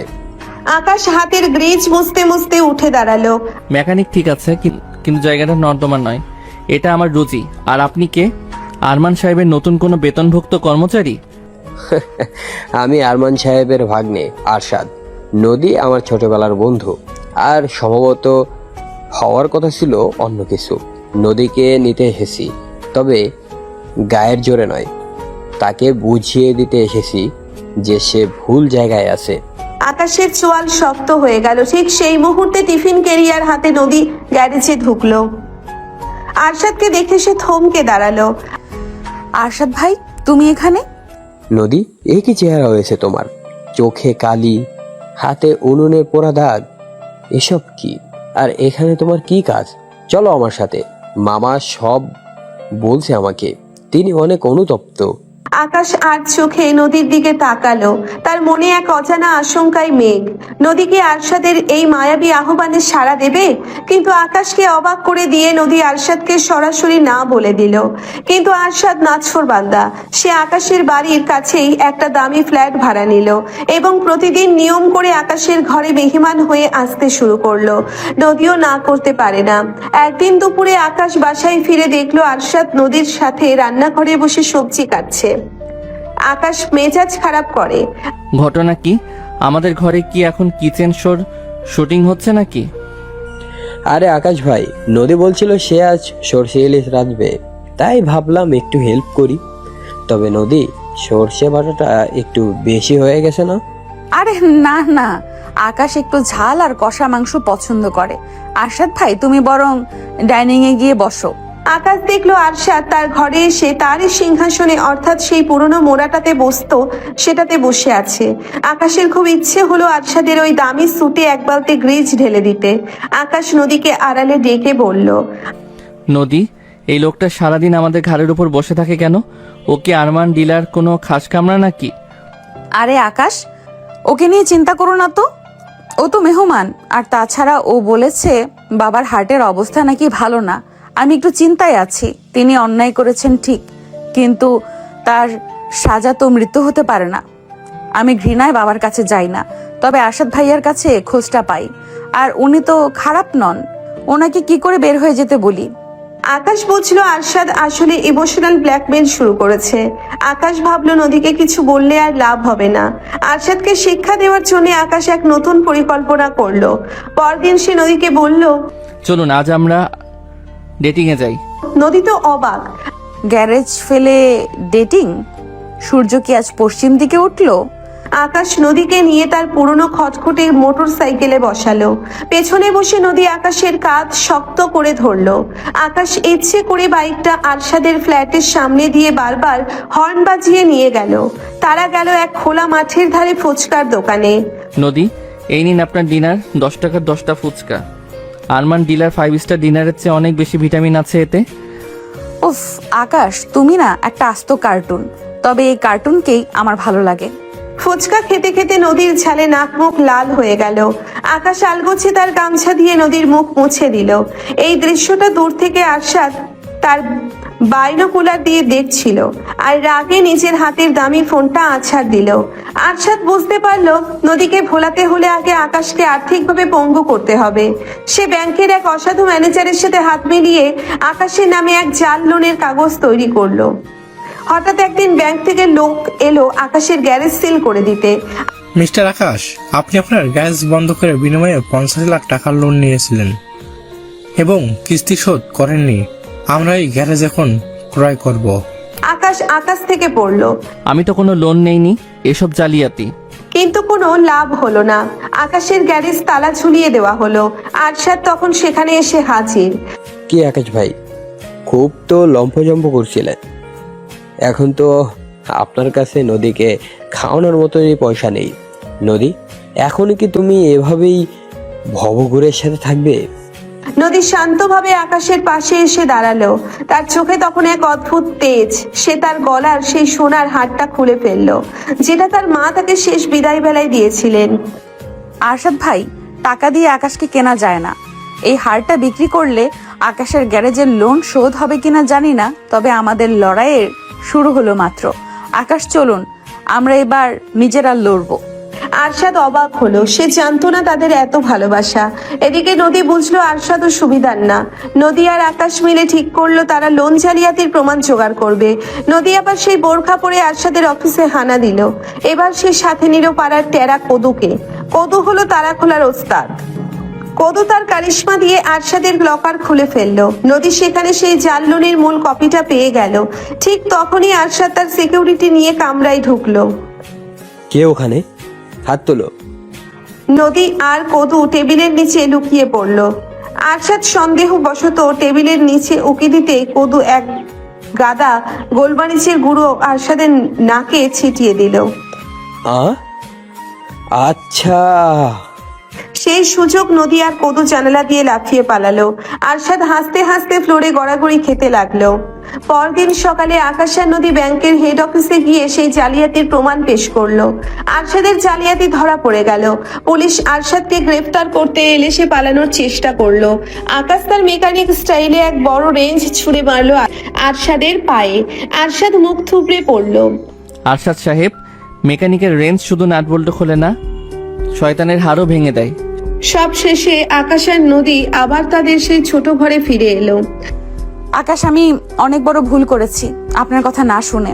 সেজন্যই সেদিন যখন আমার কাছ থেকে চুড়ি চেয়েছিলে রাগ করে কিনে দেইনি।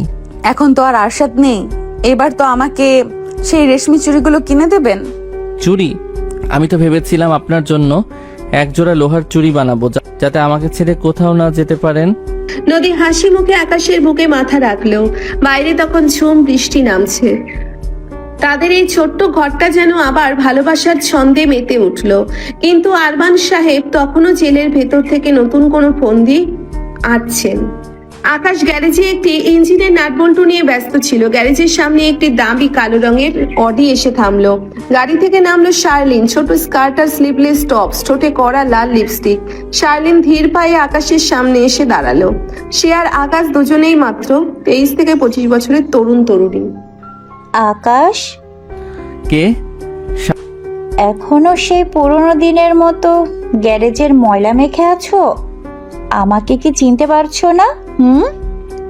আকাশের হাত থেকে রেঞ্জটা নিচে পড়ে গেল। সে পাথরের মতো দাঁড়িয়ে রইল। শার্লিন, তুমি এখানে কেন? তুমি না বিদেশে গিয়েছিলে? শার্লিন আকাশের কাছে এসে তার গালে হাত দিয়ে বলল, ভুল মানুষের কাছে মায়া খুঁজেছিলাম আকাশ, শেষে বুঝলাম তোমার এই পাগলামিটাই ছিল পৃথিবীর সবচেয়ে খাঁটি জিনিস। আমি ফিরে এসেছি আকাশ, চলো না আমরা আবার সেই কলেজে যেমন ঘুরে বেড়াতাম তেমন ভাবে বেঁচে থাকি, দুজনে আবারও এক হয়ে যায়। ঠিক সেই মুহূর্তেই নদী আকাশের জন্য টিফিন কেরিয়ার হাতে গ্যারেজে ঢুকলো। নদীর পরনে একটা দামি সুতির শাড়ি, চোখে চশমা, চুলে একটা আলগোছে খোপা, আর তার চলনে এক অদ্ভুত রাজকীয় গাম্ভীর্য। শার্লিনকে আকাশের গালে হাত দিয়ে দাঁড়িয়ে থাকতে দেখে নদীর রক্ত টকবক করে উঠল, কিন্তু সে নিজেকে সামলে নিল। সে তো আর শার্লিনের মতো ইম্যাচিওর নয়। নদী খুব শান্ত কিন্তু গম্ভীর গলায় বলল, আকাশ, এই মেয়েটা কে? তোমার গ্যারেজে কি এখন কাস্টমারের গালে টাচ করার সার্ভিসও শুরু হয়েছে নাকি? শার্লিন নদীকে আপাদমস্তক দেখে তাচ্ছিল্যের হাসি দিয়ে বলল, ওহ, আপনি তাহলে নদী আপু? দীপু আমাকে আপনার কথা বলেছিল। আকাশের মতো টকবকে ইয়াং ছেলের পাশে আপনাকে তো একদম বড় বোনের মতো লাগছে। আকাশ বোধহয় একটু মেটার্নাল কেয়ার চাচ্ছিল, তাই আপনার পাল্লায় পড়েছে। নদী এগিয়ে এলো। শার্লিনের চেয়ে সে উচ্চতায় কিছুটা লম্বা এবং ব্যক্তিত্বে কয়েক গুণ ভারী। সে শার্লিনের হাতটা আকাশের গাল থেকে এক ঝটকায় সরিয়ে নিল। শোনো খুকি, আকাশ আমার স্বামী, আর বয়সের কথা তুলছো? মনে রেখো, দামি মদ যত পুরনো হয় তার নেশা তত বাড়ে, আর আমার মতো কাঁচা ফল শুধু টকই হয়। আকাশকে যদি ডিস্টার্ব করো তবে ওই গ্যারেজের গ্রিস দিয়ে তোমার মেকআপ ধুয়ে দেব। নদী আকাশের দিকে তাকিয়ে চোখের ইশারায় বলল, ভেতরে আসো, তোমার বিচার পরে হবে। সেদিন রাতে আকাশ ঘরে ফিরল। নদী বিছানায় একা বসে বই পড়ছে। তার চোখে চশমা, মুখটা থমথমে। আকাশ কাছুমাছু হয়ে পাশে গিয়ে বসলো। নদী, শার্লিন জাস্ট আমার কলেজের ক্লাসমেট ছিল। ওই বয়সে একটু একটু আপনি তো জানেনই। নদী বইটা বন্ধ করে। আমি জানি আকাশ, আমি জানি তুমি পিচ্চি থাকতেও তোমাকে ও ছেড়ে গিয়েছিল, কিন্তু আজ ও যখন তোমার গালে হাত দিচ্ছিল, তোমার হাত দুটো কি পকেটে ছিল? আকাশ এবার সাহসী হলো। সে নদীর চশমাটা খুলে পাশে রাখলো। নদীর চেয়ে বয়সে ছোট হলেও তার পৌরুষের টান নদীর চেয়ে কম নয়। সে নদীর কোমর জড়িয়ে ধরে নিজের দিকে টেনে দিল। আপনি কি সিনিয়র হতে পারেন নদী, কিন্তু আমার হৃদয়ে আপনি একমাত্র রানী। আপনার এই ম্যাচুরিটি, এই শাসনই তো আমাকে পাগল করে দেয়। শার্লিন তো একটা খেলনা মাত্র, আর আপনি আমার আস্ত একটা পৃথিবী। নদী মুখটা ঘুরিয়ে নিল, কিন্তু আকাশ তাকে ছাড়লো না। সে নদীর ঠোঁটে নিচের তপ্ত নিঃশ্বাস ফেললো। নদীর গলার কাছে অবশেষে ঘন নিঃশ্বাস আর আলতো কামড়ে নদীর শরীরের সব প্রতিরোধ ভেঙে পড়লো। আকাশের সেই টকবকে যৌবনের জেদ আর নদীর অভিজ্ঞতা শীতলতা দুটো মিলে এক আগ্নেয়গিরির জন্ম দিল। আকাশ নদীকে বিছানায় শুইয়ে দিয়ে তার উপর ঝুঁকে পড়ল। নদীর শাড়ির আঁচলটা মেঝের উপর লুটিয়ে পড়ল। সেই রাতে তাদের বয়সের ব্যবধান ধুয়ে মুছে একাকার হয়ে গেল। আকাশ বুঝিয়ে দিল সে বয়সে ছোট হতে পারে, কিন্তু নদীকে আগলে রাখার ক্ষমতা তার পূর্ণ মাত্রায় আছে। পরদিন শার্লিন আবার হাজির। সে এবার আরমান সাহেবের শিখিয়ে দেওয়া বুদ্ধিতে কিউট ভাবে সেজে আকাশের বাড়িতে এলো। নদী আপু, তুমি আবার এসেছো? তোমার সাহস কি করে হয়? সরি, কালকের জন্য বেশি বলে ফেলেছি না বুঝে। চলো না আমরা দুজনে মিলে রান্না করি। আকাশ তো আমার হাতে পাস্তা খুব পছন্দ করতো। চলো না পাস্তা রান্না করি। কি খাবে না? নদী মুচকি হাসলো। নিশ্চয়ই শার্লিন, এসো রান্নাঘরে। দুজনে রান্নাঘরে গেল। শার্লিন পাস্তা বানানো শুরু করলো। কি আজব, বাড়িতে এসেছে প্রথম দিন কিন্তু এমন ভাব করছে লজ্জা শরম কিছুই নেই একেবারে। শার্লিন রান্নাঘরে গিয়ে সস আর চিজ নিয়ে মাতামাতি করছিল। কথা বলতে বলতে হেসে হেসে কাজ করছিল, যেন এই ঘর তার বহুদিনের চেনা। নদী চুপচাপ এক বাটি লাল লঙ্কার গুঁড়ো আর করলার রস শার্লিনের সেই পাস্তার সঙ্গে মিশিয়ে দিল।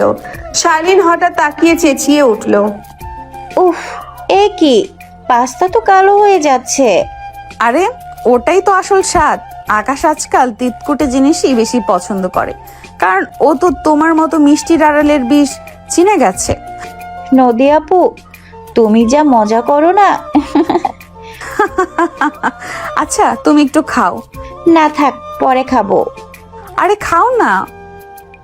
না না নদী, না। নদী জোর করে শার্লিনকে পাস্তা খাইয়ে দেয়। আকাশ গ্যারেজ থেকে ফিরে দেখলো শার্লিন সেই পাস্তা খেয়ে বমি করার উপক্রম করছে, আর নদী কৃত্রিম হাসি হাসছে। নদী, শার্লিনের অবস্থা এমন কেন?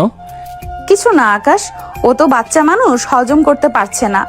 ওকে বরং এক গ্লাস পানি খাইয়ে বিদায় করো। শার্লিন মেজাজ খারাপ করে চলে গেল। এসব কি? আর ও কখন আসলো? কিছুই না। আর কখন আসলো? এই তো কিছুক্ষণ আগে এসে বলল ক্ষমা চাই, তারপর বলল আকাশের জন্য পাস্তা বানাবো। কি আজব, নিজের পাস্তা নিজেই খেতে পারলো না, রাগ করে চলে গেল। তুমি না নদী, আস্তা একটা ফাজিল। নিশ্চিত কিছু করেছো? কিছু করিনি, চলো ঘরে চলো, খাবার খাবে। শার্লিন তো দমে যাওয়ার পাত্রী নয়। সে একদিন একান্তে আকাশকে গ্যারেজে পেয়ে তার শরীরী আবেদনের মাধ্যমে আকাশকে প্রলুব্ধ করার চেষ্টা করলো। সে ইচ্ছে করে তার জামার বোতাম খুলে দিল। আকাশ দেখো না, আমি এখনো সে আগের মতোই আছি। ওই বড় আপুটার কাছে তুমি কি পাও? আমার কাছে আসো, চলো আমরা আজ দুজনে। সে আকাশের একদম কাছে এসে তার বুকে মাথা রাখলো। আকাশ এবার আর চুপ থাকলো না, সে শার্লিনকে এক ঝটকায় সরিয়ে দিল। শার্লিন, তুমি ভুল করেছো। নদী আমার স্ত্রী, আমার অভিভাবক, আমার সব পায়ের নখের যোগ্য তুমি নও। আরমান সাহেব তোমাকে কত টাকা দিয়েছে বলো তো? তার কথাতেই এসব করছো তাই না? এই গ্যারেজ থেকে এখনই বের হও, না হলে আমি পুলিশ ডাকবো। না আকাশ, তুমি ভুল বুঝছো। তখনই নদী সজোরে গ্যারেজের গেট খুলে ঢুকলো। তার হাতে স্মার্টফোন, যাতে শার্লিনের সব কুকীর্তি রেকর্ড হয়ে গেছে। কি হলো শার্লিন? মেকানিককে পটাতে এসে নিজে লিক হয়ে গেলে?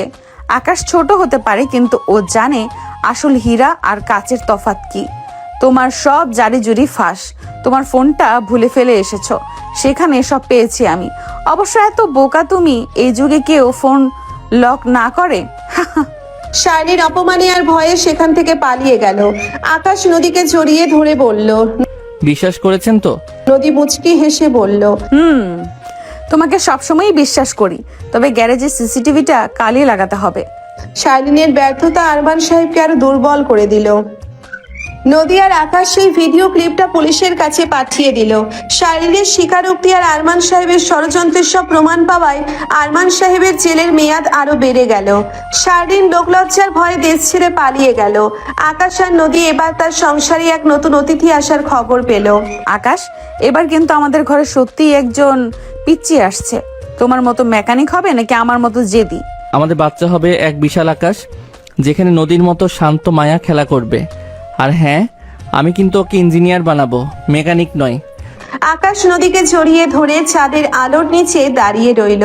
আভিজাত্য, বয়স আর ষড়যন্ত্রের সব দেওয়াল ভেঙে তারা এক সুখী নীড় তৈরি করলো।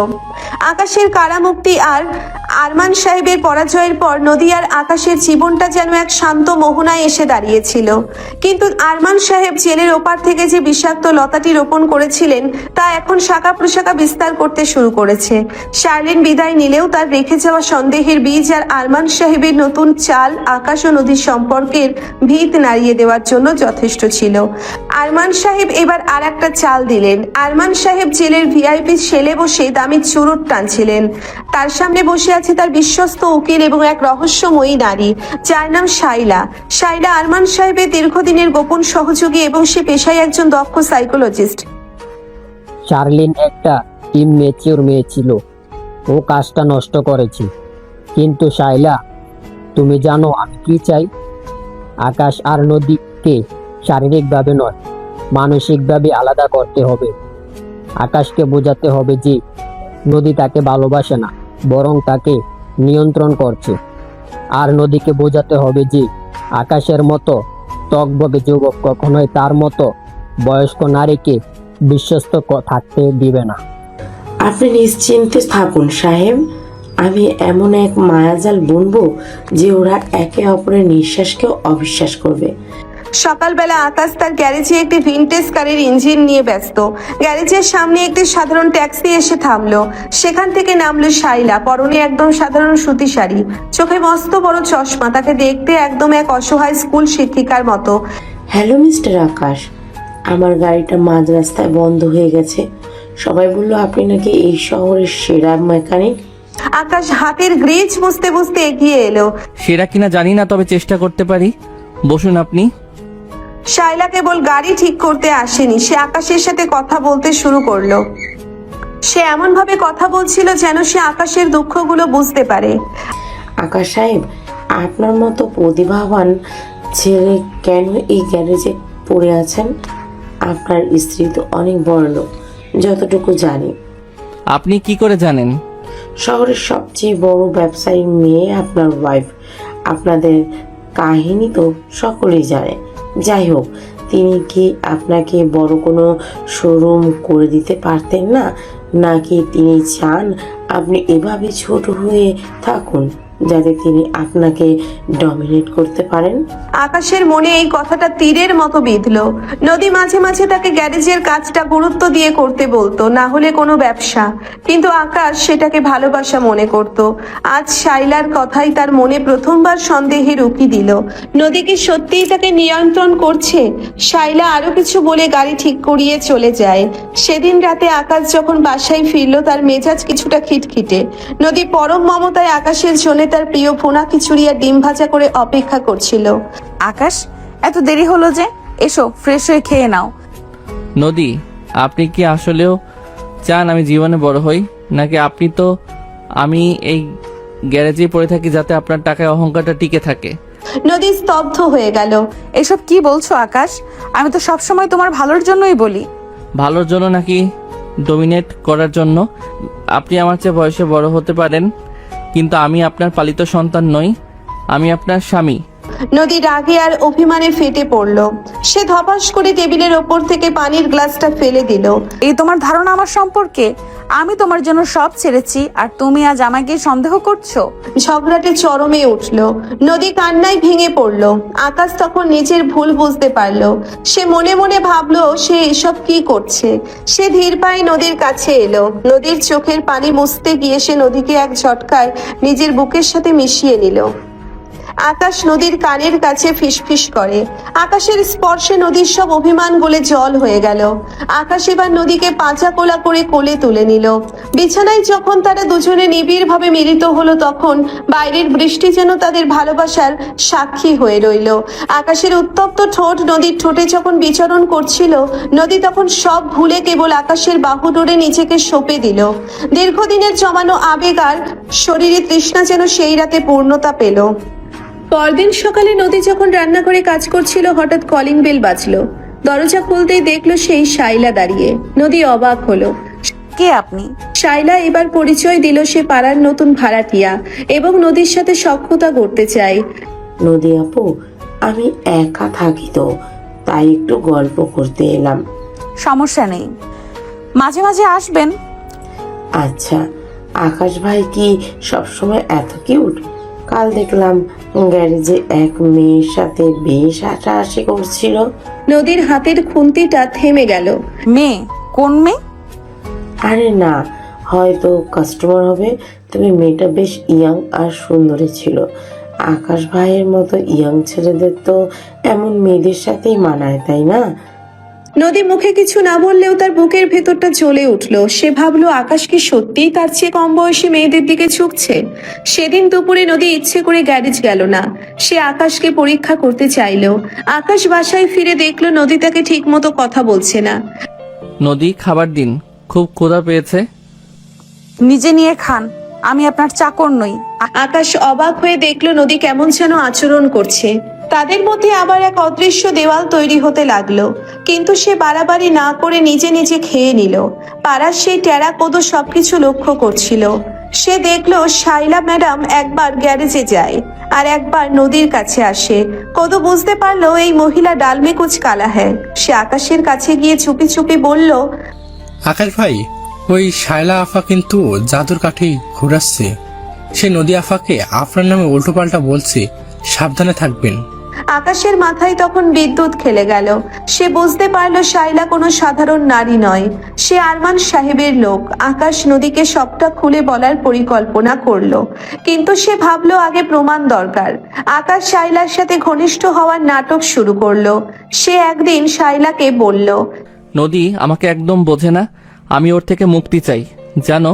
শাইলা খুশিতে আটখানা। সে আকাশকে তার বাসায় ডাকলো এক গোপন ডিনারে।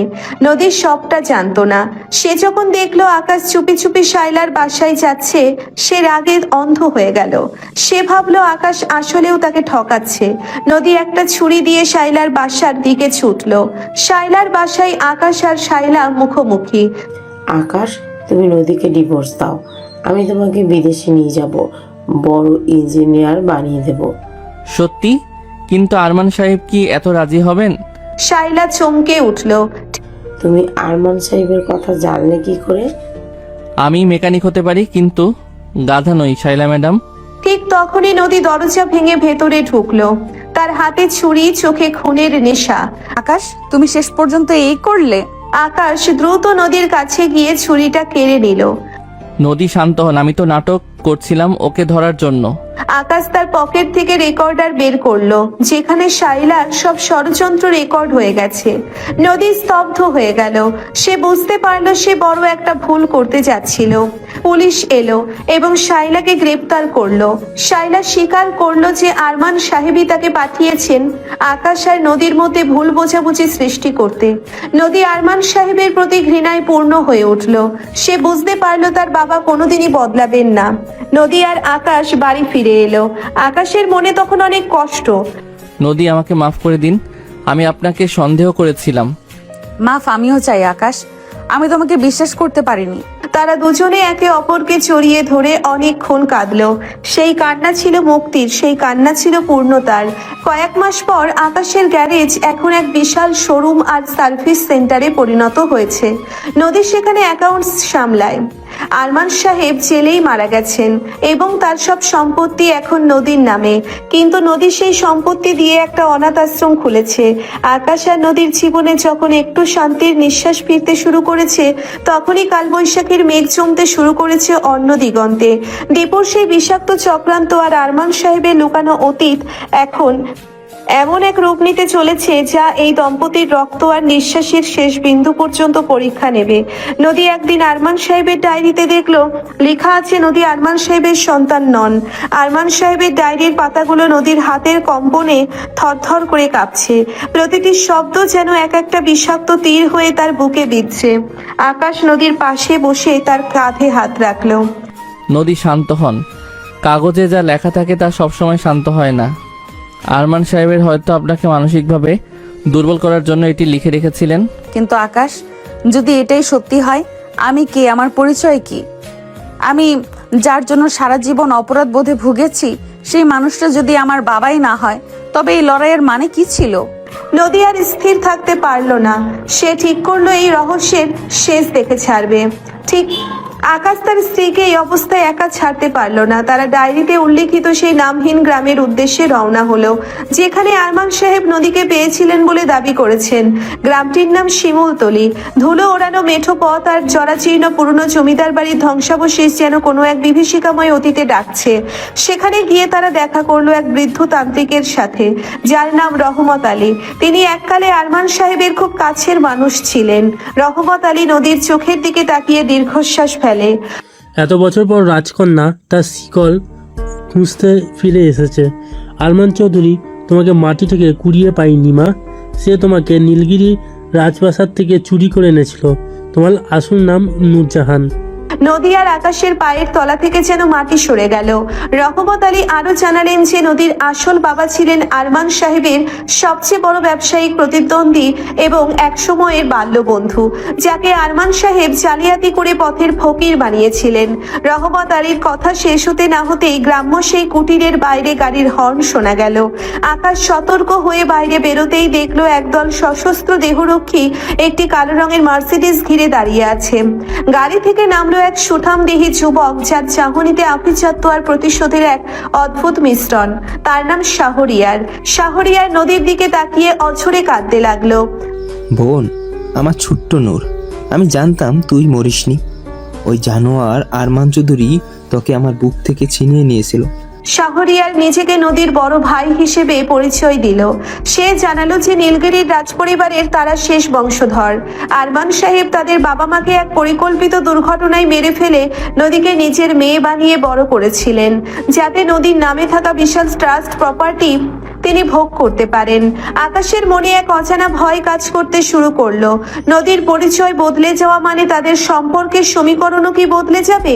নদী কি এখন এক রাজকুমারী হিসেবে এই সাধারণ মেকানিকের পাশে থাকবে?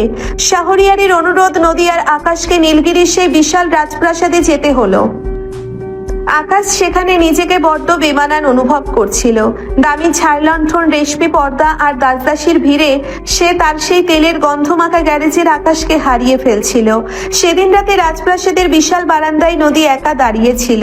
তার পরনে এখন আর সাধারণ সুতি শাড়ি নয়, এবং বরং রাজকীয় মখমলের গাউন। আকাশ পেছন থেকে এসে খুব সাবধানে নদীর কাঁধ স্পর্শ করলো। নদী, সরি। রাজকুমারী নূরজাহান, আপনাকে এই সাজে চিনতেই পারছি না। নদী ঝট করে ফিরে আকাশের বুকে মুখ লুকালো। আকাশ, খবরদার ওই নামে ডাকবে না। আমি তোমার নদী। এই বিশাল প্রাসাদ, এই গহনা সব আমার কাছে অর্থহীন যদি তুমি আমার পাশে না থাকো। আকাশের দুশ্চিন্তা নিমেষেই উবে গেল। সে নদীকে এক নিবিড় আলিঙ্গনে জড়িয়ে ধরল। প্রাসাদের নির্জনতায় চাঁদের আলোয় নিচে তাদের রোম্যান্স এক নতুন মাত্রা পেল।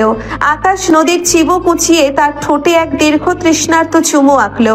নদীর শরীরে বিদ্যুৎ খেলে গেল। সে আকাশের শার্টের বোতামগুলো খোলার চেষ্টায় মত্ত হলো। সেই রাতে রাজপ্রাসাদের বিলাসিতার মাঝেও তারা একে অপরের আদিম প্রেমে ডুবে গেল। আকাশ বুঝিয়ে দিল, নদী রাজকুমারী হোক বা সাধারণ মেয়ে, সে চিরকাল আকাশের হৃদস্পন্দন হয়েই থাকবে।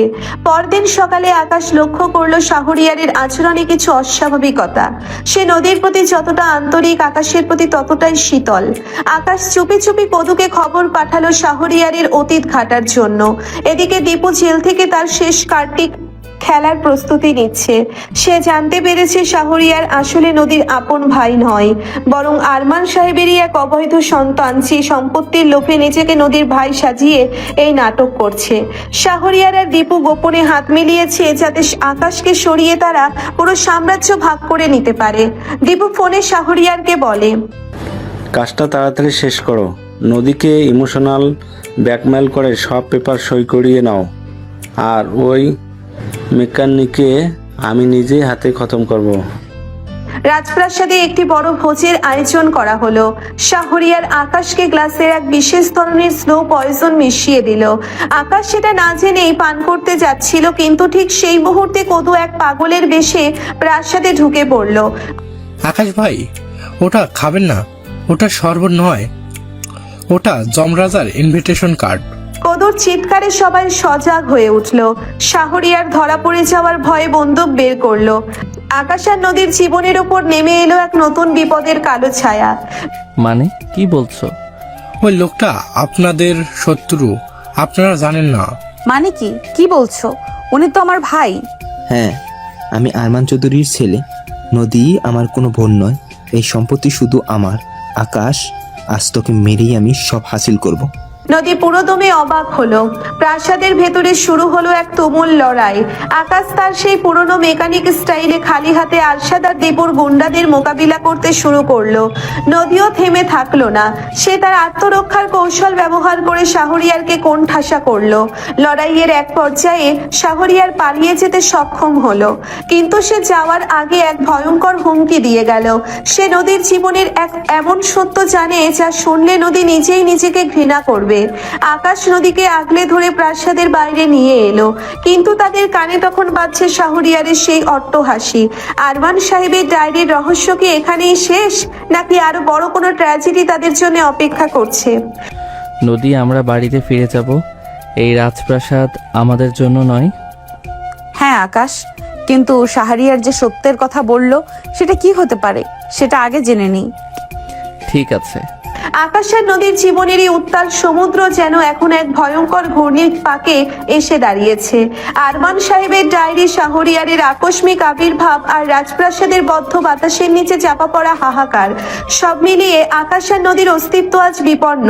তারা ভেবেছিল ভালোবাসা দিয়ে সব জয় করবে, কিন্তু রক্তের উত্তরাধিকার যে এত নিষ্ঠুর হতে পারে তা তাদের কল্পনার বাইরে ছিল। নীলগিরির সেই বিশাল রাজপ্রাসাদ এখন আর নিরাপদ আশ্রয় নয়, বরং এক গোলক ধাঁধা। শাহরিয়ার পালিয়ে গেলেও প্রাসাদের প্রতিটি দেওয়ালে তার অশুভ উপস্থিতি অনুভূত হচ্ছে। নদী আজ নূরজাহান হিসেবে নয়, বরং এক বন্দিনী হিসেবে নিজেকে অনুভব করছে। সেদিন সকালে আকাশ দেখল নদী আয়নার সামনে স্তব্ধ হয়ে দাঁড়িয়ে আছে, তার চোখে এক শূন্য দৃষ্টি। আকাশ নদীর পেছনে গিয়ে দাঁড়িয়ে বলল, নদী, আপনি কি সেই শাহরিয়ারের কথার কথা ভাবছেন?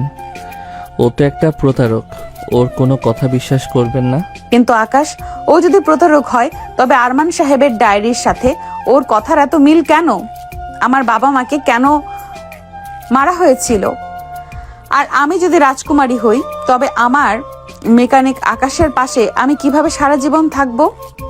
নীলগিরির আইন যে অনেক কঠোর। আকাশ নদীর হাত দুটো নিজের হাতের মুঠোর ভেতর নিল। আকাশের হাতে এখনো সেই পুরনো মেকানিক কাজের শক্ত চাপ, যা নদীর রেশমি ত্বকের কাছে বড্ড বেমানান। আইন মানুষ বানায়, আর আল্লাহ তাআলা বানান হৃদয়। আপনার রাজত্বে যদি আমার জায়গা না হয় তবে সেই রাজত্ব আমি পুড়িয়ে দেব। ঠিক তখনই প্রাসাদের এক বৃদ্ধা পরিচারিকা, নাম তার জুলেখা, ঘরে ঢুকলো। সে অনেক আগে এই বাড়িতে কাজ করত। সে থরথর করে কাঁপছে।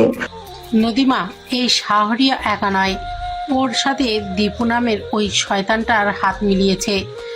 তারা আজ রাতে প্রাসাদে গোপন সুড়ঙ্গ দিয়ে ঢোকার পরিকল্পনা করেছে। আর একটা কথা, শাহরিয়ার যে সত্যিটা লুকিয়েছে সেটা হলো আপনার আসল বাবা নীলগিরির রাজা এখনো বেঁচে আছেন, তবে তিনি বন্দী। আকাশ আর নদীর পায়ের নিচ থেকে মাটি সরে গেল। রাজা বেঁচে আছেন? তবে শাহরিয়ার কে? আরমান সাহেবের সেই ডায়েরিতে তবে কি সব সত্য ছিল না? রাত তখন গভীর। আকাশ আর নদী জুলেখার দেওয়া তথ্য অনুযায়ী প্রাসাদের ভূগর্ভস্থ সুড়ঙ্গের দিকে রওনা হলো। সাথে আছে তাদের বিশ্বস্ত কদু, যে এখন গ্যারেজের মেকানিক থেকে এক দক্ষ গোয়েন্দা হয়ে উঠেছে। সুড়ঙ্গের ভেতরটা স্যাঁতসেঁতে আর ঘুটঘুটে অন্ধকার। মশাল জ্বালিয়ে তারা যখন এগোচ্ছিল তখন বাতাসের শা শা শব্দ তাদের পিলে চমকে দিচ্ছিল। হঠাৎ নদী হোঁচট খেয়ে আকাশের ওপর গিয়ে পড়ল। মশালটা হাত থেকে পড়ে নিভে গেল। অন্ধকারের মাঝে শুধু দুজনের নিঃশ্বাস শোনা যাচ্ছে। নদী, আপনি ঠিক আছেন? আমি ভয় পাচ্ছি আকাশ, মনে হচ্ছে কেউ আমাদের দেখছে। আকাশ অন্ধকারে হাতড়ে নদীকে নিজের বুকের সাথে লেপ্টে ধরল। সেই নিস্তব্ধ সুড়ঙ্গে নদীর হৃদস্পন্দন আকাশের কানে ড্রাম বাজানোর মতো মনে হচ্ছিল। আকাশের তপ্ত নিঃশ্বাস নদীর কপালে লাগতেই নদীর ভয় কিছুটা ফিকে হয়ে এলো। আকাশ, যদি আমরা এখান থেকে না ফিরতে পারি? তবে এই অন্ধকারেই আমি আপনার সাথে বিলীন হয়ে যাব। আকাশের বলিষ্ঠ হাত দুটো নদীর কোমর পেঁচিয়ে ধরলো। অন্ধকার যখন দেখার কিছু নেই তখন স্পর্শই হয়ে উঠল একমাত্র ভাষা। আকাশ নদীর ভেজা ঠোঁটের উপর নিচের ঠোঁট চেপে ধরল। সেই গভীর চুম্বনে ছিল হারানো দিনের স্মৃতি আর আগামীর অনিশ্চয়তা। নদীর শরীরের নমনীয়তা আর আকাশের শরীরের কাঠিন্য মিলেমিশে একাকার হয়ে গেল। সুড়ঙ্গের সেই ভয়ঙ্কর পরিবেশও তাদের রোম্যান্স আগ্নেয়গিরির লাভার মতো ফুটতে লাগলো। দীর্ঘ সময় ধরে চলা সেই শরীরে তৃষ্ণা যেন মৃত্যুকেও চ্যালেঞ্জ জানাচ্ছিল। হঠাৎ দূরে কদুর চিৎকার শোনা গেল। আকাশ ভাই, এদিকে দেখেন, একটা লোহার দরজা। লোহার দরজাটা ভেঙে আকাশ আর নদী ভেতরে ঢুকলো। সেখানে এক জরাজীর্ণ ঘরে শেকল দিয়ে বাঁধা এক বৃদ্ধ মানুষ। তার লম্বা সাদা দাড়ি আর শীর্ণ দেহ দেখে মনে হচ্ছে তিনি যুগের পর যুগ সূর্যের আলো দেখেননি। বাবা, আপনি কি আমার বাবা? বৃদ্ধ মানুষটি চোখ মেললেন। নদীর মুখটা দেখে তার দু চোখ বেয়ে জল গড়িয়ে পড়ল। নূর, আমার মা নূর, ফিরে এসছো? আরমান আমাকে মারতে পারেনি, সে আমাকে এই অন্ধকারে পচিয়ে মারতে চেয়েছিল। ঠিক তখনই অট্ট হাসি দিয়ে সুড়ঙ্গের ভেতরে ঢুকলো দীপু আর শাহরিয়ার। দীপুর হাতে AK-47 আর শাহরিয়ারের হাতে এক বোতল অ্যাসিড। কি রোমান্টিক দৃশ্য, বাপ বেটির মিলন। কিন্তু এই মিলন স্থায়ী হবে না আকাশ। আজ তোর এই হিরোগুড়ি আমি শেষ করব। তোর এই রাজকুমারীর বউয়ের মুখে অ্যাসিড ঢাললে কেমন লাগবে রে? আকাশ বিদ্যুৎ গতিতে সামনে এসে দাঁড়ালো। দীপু, শয়তানি অনেক হয়েছে, আজ তোর আর আমার ফয়সালা হবে। শুরু হলো এক বিভীষিকাময় লড়াই। সুরঙ্গের সেই অল্প জায়গায় আকাশ একাই শাহরিয়ার আর দীপুর গুন্ডাদের সাথে লড়তে লাগলো। কদু তার পকেটে থাকা গ্রিজ আর মোবিল গুন্ডাদের চোখের উপর ছুঁড়ে মারলো। আকাশ এক ঝটকায় দীপুর হাত থেকে বন্দুকটা কেড়ে নিল। লড়াইয়ের এক পর্যায়ে শাহরিয়ার নদীর দিকে অ্যাসিড ছুটতে গেলে আকাশ নিজের পিঠ বাড়িয়ে দিল। অ্যাসিড আকাশের পিঠের একপাশে ঝলসে দিল। আকাশের গগন বিদারী চিৎকার সুরঙ্গে প্রতিধ্বনিত হলো। আকাশ নদী রাগে অগ্নিকন্যা হয়ে উঠল। সে পাশের একটি বড় পাথর তুলে শাহরিয়ারের মাথায় সজোরে আঘাত করলো। শাহরিয়ার রক্তাক্ত হয়ে মাটিতে পড়ে গেল। পুলিশ আর কদুর আনা সাহায্য তখন সুরঙ্গে ঢুকে পড়েছে। দীপুকে আবার হাতকড়া পরানো হলো। কয়েক মাস পর নীলগিরির রাজা আবার তার সিংহাসন ফিরে পেয়েছেন। আরমান সাহেবের সব জালিয়াতি প্রমাণিত হয়েছে। আকাশ এখন রাজপ্রাসাদের স্পেশাল হাসপাতালে চিকিৎসাধীন। তার পিঠের সেই ক্ষতটা নদীর ভালোবাসার এক স্থায়ী চিহ্ন হয়ে রয়ে গেছে। রাজা চাইলেন নদী যেন নীলগিরির শাসনভার গ্রহণ করে, কিন্তু নদী রাজার সামনে গিয়ে মাথা নিচু করে দাঁড়ালো। বাবা, আমি আপনার মেয়ে নূরজাহান ঠিকই, কিন্তু আমার আসল পরিচয় আমি মেকানিক আকাশের স্ত্রী। আমি প্রাসাদ চাই না, আমি চাই সেই ছোট্ট ঘর যেখানে প্রতিদিন সকালে আজান শুনে ঘুম ভাঙে আর রাতে আকাশের গ্যারেজের তেলের গন্ধ মাখা বুকে মাথা রাখা যায়। রাজা দীর্ঘশ্বাস ফেলে হাসলেন। তিনি বুঝতে পারলেন রক্তের উত্তরাধিকারের চেয়ে ভালোবাসার উত্তরাধিকার অনেক বেশি শক্তিশালী। তিনি আকাশ আর নদীকে প্রচুর ধন সম্পদ দিতে চাইলেন, কিন্তু আকাশ শুধু তার পুরনো সেই মোটর বাইকটা চাইলেন। রাজা তাদের বিদায় দেন। নীলগিরির রাজপ্রাসাদের সদর দরজা দিয়ে আকাশ তার বাইক স্টার্ট দিচ্ছে। পেছনে বসে নদী আকাশের কোমর জড়িয়ে ধরেছে। আকাশের পিঠে সেই অ্যাসিডের পোড়া দাগটা এখন নদীর কাছে হীরের চেয়েও দামি। নদী, গ্যারেজটা কিন্তু আবার নতুন করে সাজাতে হবে। এবার নাম দেব নূর আকাশ রাজ অটোমোবাইলস। নাম যাই দিন, মনে রাখবেন আপনার বউ কিন্তু এখনো সেই জেদি রাজকন্যাই আছে। ঘৃণা, ষড়যন্ত্র আর আভিজাত্যের সব অন্ধকার সুড়ঙ্গ পার হয়ে আকাশ আর নদী আজ তাদের নিজস্ব আকাশে উঠছে। ভালোবাসা যদি খাঁটি হয়, তবে রাজপ্রাসাদের জৌলুস ফিকে হয়ে যায় এক চিলতে সুখের নীড়ের কাছে। তারা আজ সুখী, তারা আজ এক। শহরে ফিরে আকাশ প্রথম যে কাজটি করলো সেটি হলো তার সেই পুরনো জরাজীর্ণ গ্যারেজের সামনে গিয়ে দাঁড়ানো। এলাকার মানুষ আর আকাশের সেই পুরনো মেকানিক বন্ধুরা মিলে গ্যারেজটিকে আবার মেরামত করেছে। গ্যারেজের সাইনবোর্ডে এখন বড় বড় অক্ষরে লেখা নূর আকাশ রাজ অটোমোবাইলস। নদী, আপনি কি আসলেও এই ছোট ঘরে মানিয়ে নিতে পারবেন? আপনার বাবা তো নীলগিরি রাজকোষ আপনার জন্য খুলে রেখেছেন। নদী আকাশের হাতের কালিমাখা আঙ্গুলগুলো নিজের হাতের ভেতর নিয়ে বলে, আকাশ, ওই হীরা জহরত দিয়ে আমি কি করব?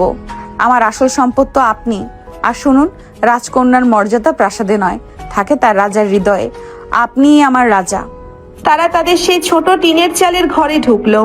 ঘরটা আজ বেরিয়ে রজনীগন্ধার গন্ধে মমা করছে। আকাশের মা পরম মমতায় নদীকে বরণ করে নিলেন।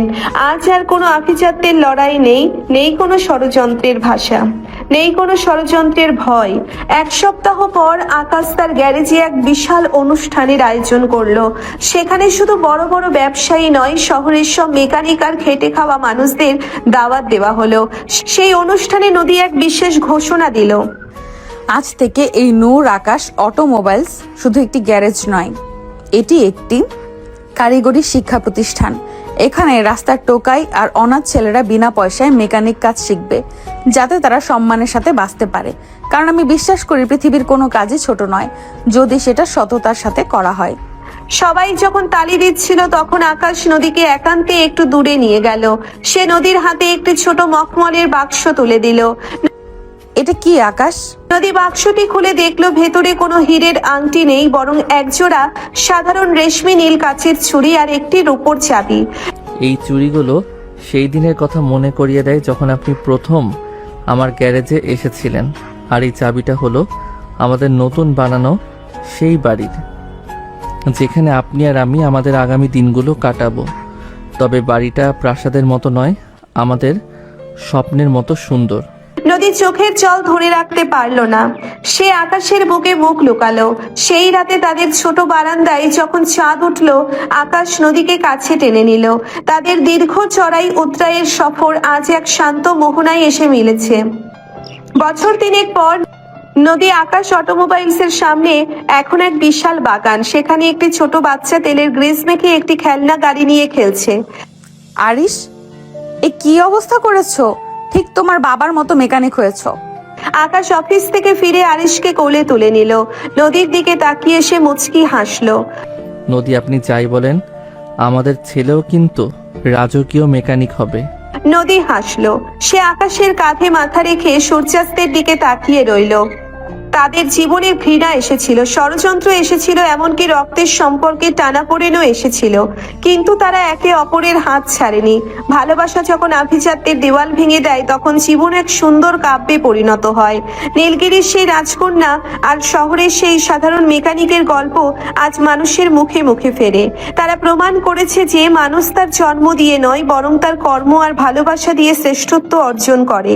আকাশ আর নদী আজ শুধু একটি দম্পতি নয়, তারা এক অমর প্রেমের প্রতিচ্ছবি।